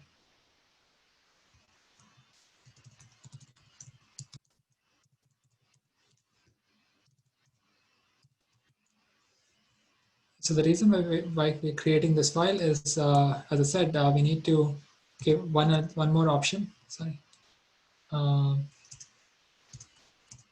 So that we can find our image. Okay, so which is weather services, weather service Kubernetes latest. So that option is in the section. It's basically image pull policy never. Okay, so image pull policy just means pulling an image from somewhere. So we don't want to, since we're running everything locally, we don't want it to try to get this image from somewhere else. So let's do that, and that's it. So that's good. Uh, oh, there's a lot of installation going on.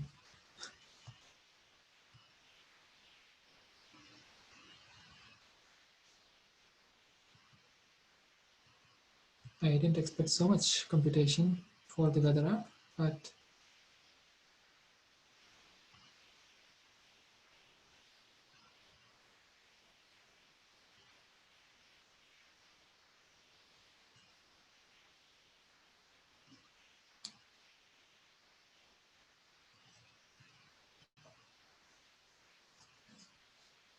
okay, I think we'll have to wait for that because so what we did is create a YAML file. So this is essentially either you can do kubectl create, some name with an image, and you don't have to do that extra output YAML and try run true.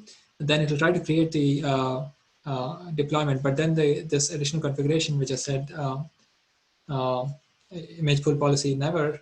If we don't set it, then we'll not be able to start the container, and so the cluster will be in an error situation. Will be in an error status for a long time. Okay, so that's the reason for that. Let's see. Well, I think we should have used a different starting, base image for this. I think.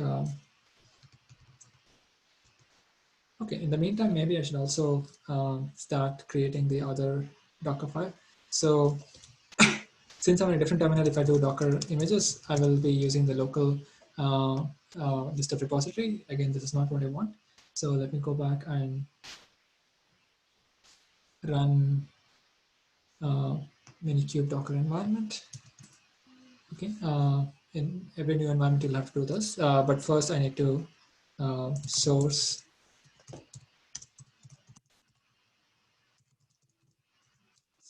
to ensure that Minikube is in the. So let's do this and run this extra command. and then do Docker images again.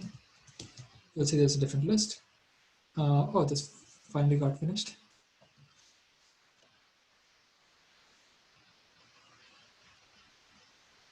Oh,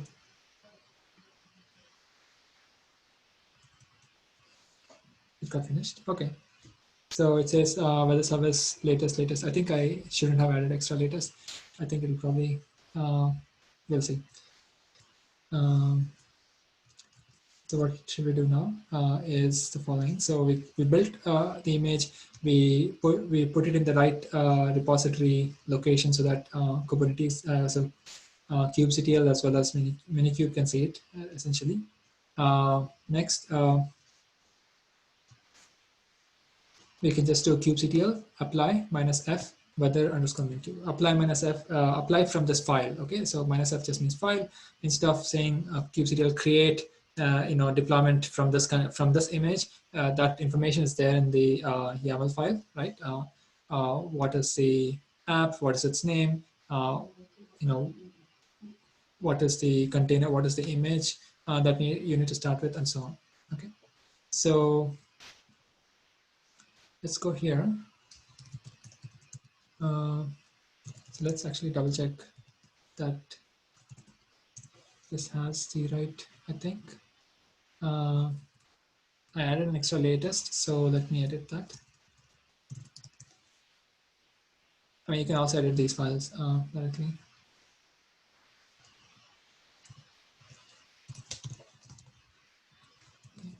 So the first part is actually the repository name. I put an extra slash latest there, so just have to follow through. So now let's do kubectl apply. So this is going to do, in fact, so this is the step where it's deploying the app from that image onto the Minikube single node cluster. So let's do that. So there is an error, which is mapping values are not allowed in this context. So let's see.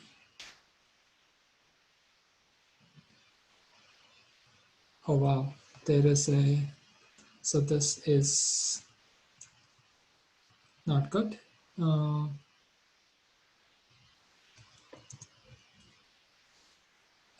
Maybe I should use a different editor.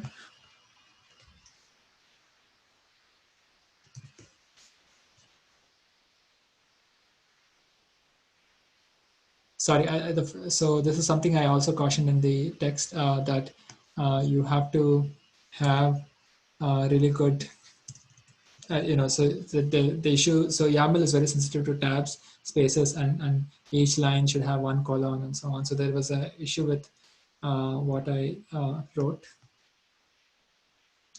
earlier. So let me just do it on a text editor.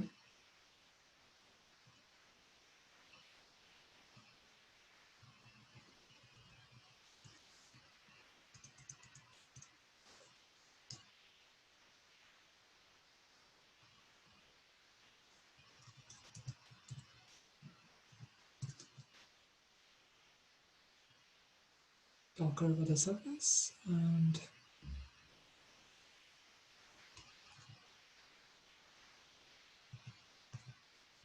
okay. So I just slightly modified it on the text editor so you can see this. So if you look at this, you see there's no extra. So labels are, two steps, one line down, app is one line down, and so on. So it's supposed to be like this. Anyway, quit, and then run it. So what you get is that you got something created. So now what we can do is you can do kubectl get all if you want to see what all is being started. So the pod is ready. It's already running. It's running from 11 seconds. This was running from before. It's the service. It's a cluster IP type of service. That's in default service. And then deployment app, but the deployment controller is also running. It's available. And finally, replica set is this concept about failing. So let's not worry about it. So actually get pod will tell us that this is the pod, this is the name of the pod, and it's ready. and status is running. So when you terminate, for example, it will say terminating. Sometimes it will say it will show an error status if you do something wrong, and so on. Okay, so it's already running. So what we need to do, so it's running. So our weather service is running, but we can't access it yet. We have to create a service which will let the cluster expose a port that we can use. Okay, so we're going to do that. So we did this command here, and then we checked by checking what is the status of everything. Next, this is a command. So we'll expose our deployed container. To do that, we have to create a service. So expose the deployment weather minikube, which is the app we have deployed, and the service spec is going to be type is node port. So this is just standard. I mean, so if you want to expose a service, you have to export it, expose it somewhere, and the port for the container is 5000. Okay, you cannot. I think I don't know if you can control the port at which it will be accessible. In fact, we'll see that it's going to give us some arbitrarily chosen port, but this is how you would specify that the container needs to be exposed to the outside world. Okay, so let's execute that here. And so now it says exposed. So now it's exposed, but we don't know what the IP address is. So let's figure that out. Let's go back to that page. And yeah, so execute this command, which is, it's asking the service weather -minikube, tell me what the URL to access the weather service is. So let's go here. And, oh, sorry, not this command.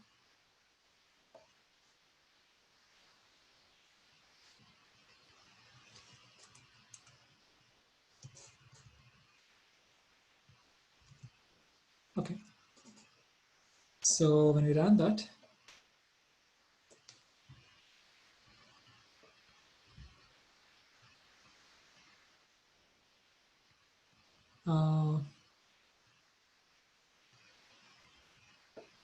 so there seems to be a warning about running a Docker driver on Darwin. But let's see if we can still access it. Oh yeah, I somehow clicked it. I accidentally clicked it and it works. So you can see the default is false. So now this is a weather service. So we need to give, let's find out the weather of Chicago. Okay, so we got the weather of Chicago. So this is,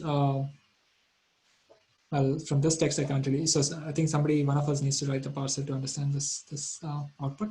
But basically, so detailed forecast is clear with a low of around 51 and so on and so on. Okay, so the weather service is running on a local Kubernetes single node cluster. Okay, so that's exactly the steps that you will also repeat for locally deploying the prediction service. You can look at a few things. So while the service is running, where is it? Okay, so this is open. So let's go here. Let's clear this.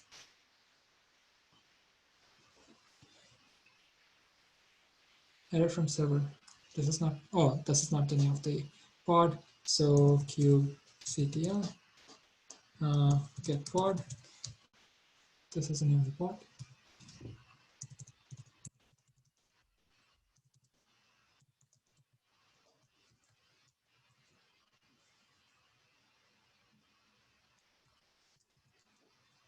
So you can see what was the log that appeared when the container ran, right? So when the container ran, this is what happened. It started, this is a development server, don't use it in production, and this is what happened. So a couple of 404s with favicon, and then it responded with a 200 success code when a query came with message Chicago. Okay, so that shows you can read the logs, and there are a few other commands that you can see on the page. For example, you can go into the container and get access to a bash shell to kind of do some debugging if you need to. There's also kubectl describe for you to know everything about the resource, in this case the container, for example. So that's all good. Next, what we can do is we started this service on a local machine, so that we need to do a couple of things to stop the service. So you can delete services. So if you delete the service, then you can delete the deployment, and then you'll see that the container is terminated, the pod is removed, and this port, the expose the when we delete the service, clearly the exporting of the port is no more. So all those get removed. Okay? And then eventually we would also want to shut down the cluster, which is using minikube space stop. Okay, so let's do that.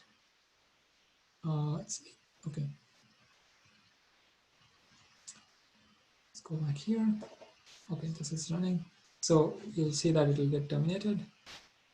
So we remove the service. This is still running. Okay, so let's see.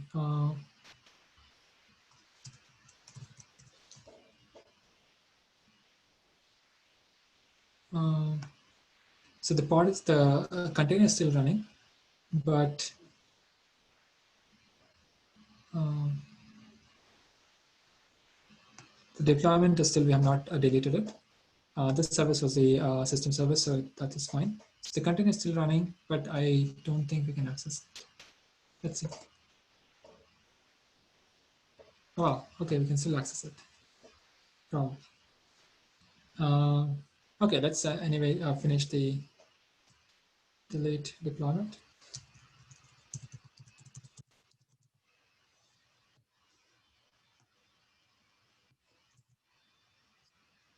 Or maybe I think we cannot access it. That's why it's not responding.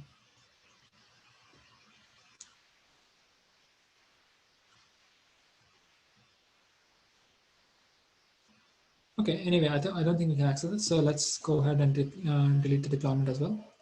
So now if we look at all, you can see a terminating state for the container, right? So, and then if I run it again, you will not see it. No, it takes some time. Okay.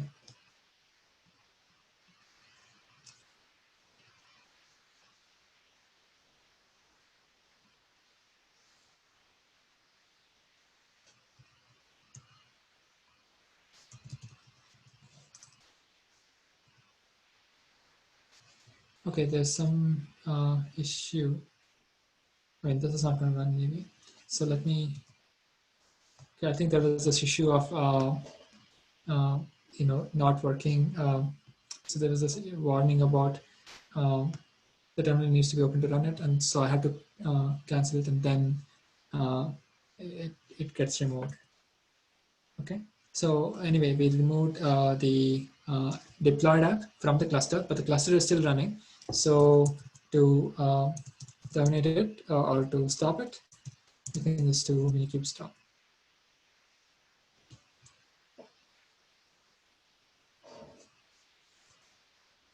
Okay, so that is that's good. So we can look at minikube status. So everything stopped, and same thing with, and we already saw kubectl's status. So actually now kubectl will complain that there is no cluster to work with. So the connection to the server was refused. So basically there is no cluster to work with. So that's the, I guess, the setting up and teardown experience with weather service. Now let's see what we can do with model serving. Because the model serving is actually the same steps. So I think what I'll do is omit this, but let me go over the text, this section quickly. It's just a recap of what are the steps you need to try out Kubernetes on your machine with the model prediction service. So first, you start the cluster. I guess the starting to cluster and creating your image is not is not dependent on each other. But let's say you start the cluster, then you do minikube docker n to get to the right repository store where you will create your prediction service image. So minikube docker n, and then this eval of this command here. And then you need to move to a directory where you have your Docker file, the PyTorch model, for example, or it could be the surpriselib model, the metadata, and the Flask app. So okay, so you can change these guys to anything else, any other prediction model that you want, and then build the appropriate image from the Docker file based on the Docker file. And then, okay, here I think I've logged everything that is needed to be done to get to that image. So let's keep moving. Okay, so we got the image, successfully tagged image called something, prediction service. And then you can look at it. If you look type Docker images, you'll see that prediction service was created. And then again, as I said, to access this particular image, you want to slightly edit the config for while doing the deployment. And so that's why you're trying to create a YAML file first. So kubectl create deployment some name would with some image would already give you would be enough if this image was easily accessible, maybe if it is on Docker Hub or something. But since it's local, then we'll slightly change by creating first a YAML file and then adding a extra thing called image full policy never. Okay. Next, we will next we will see what's the situation with the cluster. It's basically nothing's going on except for one service, which is actually just running the cluster. I mean, letting us access the cluster. Then we can just, since we created the YAML file, we can apply from this file name, -f means from this file name, recommend minikube.yaml. Okay, so all it does is do the deployment. Deploy the YAML, and deployment just means get the container mapped onto the, there's only one node in minikube, so mapped onto the node. Okay, and also get it started, and then we can see, like if you see Kubernetes, so kubectl get pod, you'll see that it's running. The container corresponding to this recommendation image is running. Next, you can do you can look at all status, basically the status of deployment, services, the pods, and something called the replica set. So you don't have to check that, but once you do that, next, what you need to do is use a service. So you need to service to expose the internal container to an external port. And in this case, I changed the port to 80 because in the Flask app, I explicitly gave 80 as the port. If not, it's gonna default to 5,000. So I did this.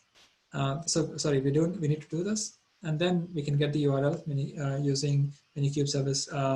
The service name minus URL will tell you which URL to access your prediction service from, and then you can just go to your browser and everything else we've done before several times. And then the usual teardown would be, you can do a teardown using Kubernetes kubectl delete -f the YAML file instead of the two-step process that I did where I deleted the service first and then I deleted the deployment first on command line. You can just use the YAML file to delete it. Okay. And then if you look at the pod, it's terminating and then eventually it'll terminate.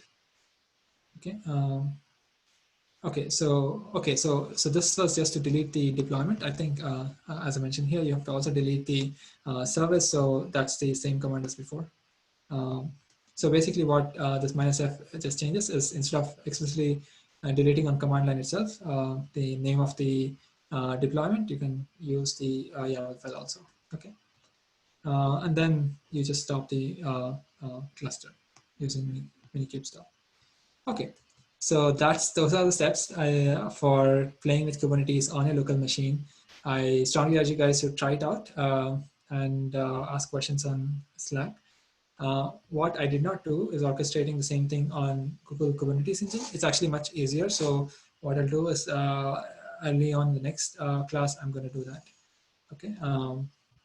So that it's fresh, and it'll also be a little bit of recap on using orchestration for deploying prediction models on Google Cloud. Okay. In the meantime, in the next couple of minutes, I wanted to switch gears and just talk about some logistics. For each lecture, there is an exercise section. So for example, here you can see about 8 suggestions for doing various things. These can be the starting points for your projects if you have not yet decided what your project can be. Um, so for example, you can, let me go over these exercises. For example, the first exercise is about launching a cluster and then load so the container should run the Jupyter server, and you should be able to access the Jupyter server from your browser. So you still need to do the service which exposes the port to the container, and so you need to do that, and then you need to create an image where it'll install, conda install Jupyter or pip install Jupyter, and also start the Jupyter notebook. So the last command will be Jupyter notebook -- no browser, for example. Okay, so this is a good exercise. There's also a couple of other implementations. So we got the implementation from Kubernetes.io, the kubectl command line utility, and Minikube, the single node cluster. But there are two other sources, K3s and microk8s.io, which also let you play with Kubernetes by letting you create a cluster locally on your machine. Okay? So it will be good to go through their documentation or their tutorials. So you can also try switching to some other images.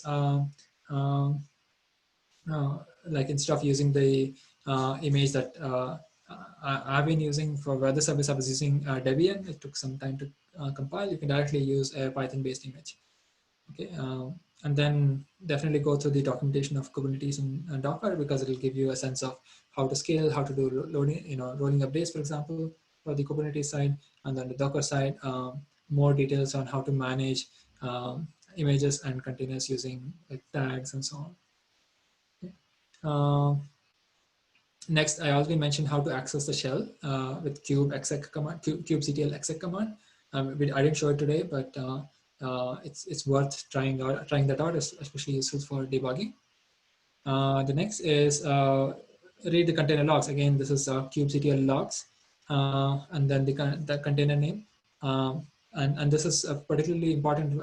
For example, if you deploy a Flask app and you give an out of range like a user ID or a very incorrect city, then right now the functions are such that they don't catch errors. Okay, so they don't try and catch. They don't try catch patterns inside. So you'll essentially see an internal server error on your browser. Now, what is an internal server error? To get there, you need to look at container logs. Okay. Finally, you can actually create a mini cloud using VMs, not one VM, but a mini cloud of VMs on your machine. So on your laptop. So instead of containers, it's a cloud. It's a cluster of VMs, and that can be done using something called multipass. So you can check out its documentation. And on GKE's website, there is a tutorial of how to set up a guestbook app where you leave comments using, and it also uses Redis as a database. So it's worth going through that as well.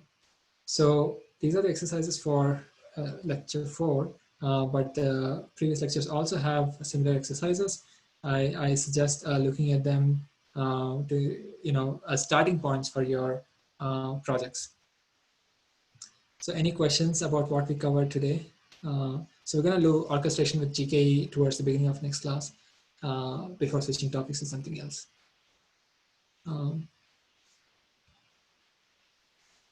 Any questions? Professor, I had a question I had put on Slack. This was about the project, the final project.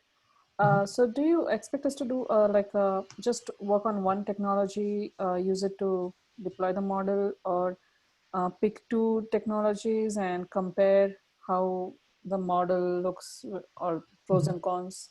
So what is is going to be just one or two?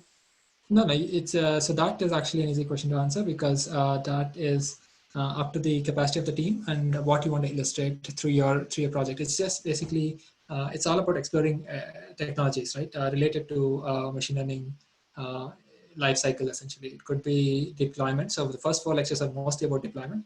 You'll see that the next few lectures are going to be a little bit more about management of model training and monitoring and so on. So pick one technology, pick more technologies, that's fine. Okay. It's just for you to get hands-on with the things that we're seeing in the sections. Since we don't have assignments, so that is that is a useful way to really try out various things. And we've been pretty consistent. We've been using the same model, a recommendation model Yeah. that we built in almost lecture one. We keep redeploying it again and again. So uh, uh, you guys can try And anything you else. and you mentioned that we can just use any pre-trained model. We don't have to build anything from scratch. Yeah. So we're not. So yeah, here you can ideally I would suggest you guys use models that you built in your previous classes or some previous Okay. projects, as long as like it's not confidential or something. Then just use Okay. them. Yeah. It's Okay. basically, and as many of you have project portfolios, projects that you've done. The question is, how can somebody see it? Right? How can somebody play with it? You can actually launch your, if it's in Python, you can actually, if it's you can wrap it in a Flask app and put it on Heroku, and at least people can see your project that you've done, right? Instead of just looking at your documentation or some report or screenshot. Okay. That's the Okay. minimum. Got it. Yeah. Yeah. Thank you. Great question. So, any other questions? I strongly urge all of you to try hit some hurdles. It will be expected, and try to use Slack to disambiguate issues. If there are no other questions, then let's end it for today. Have a good weekend, and I'll see you next week.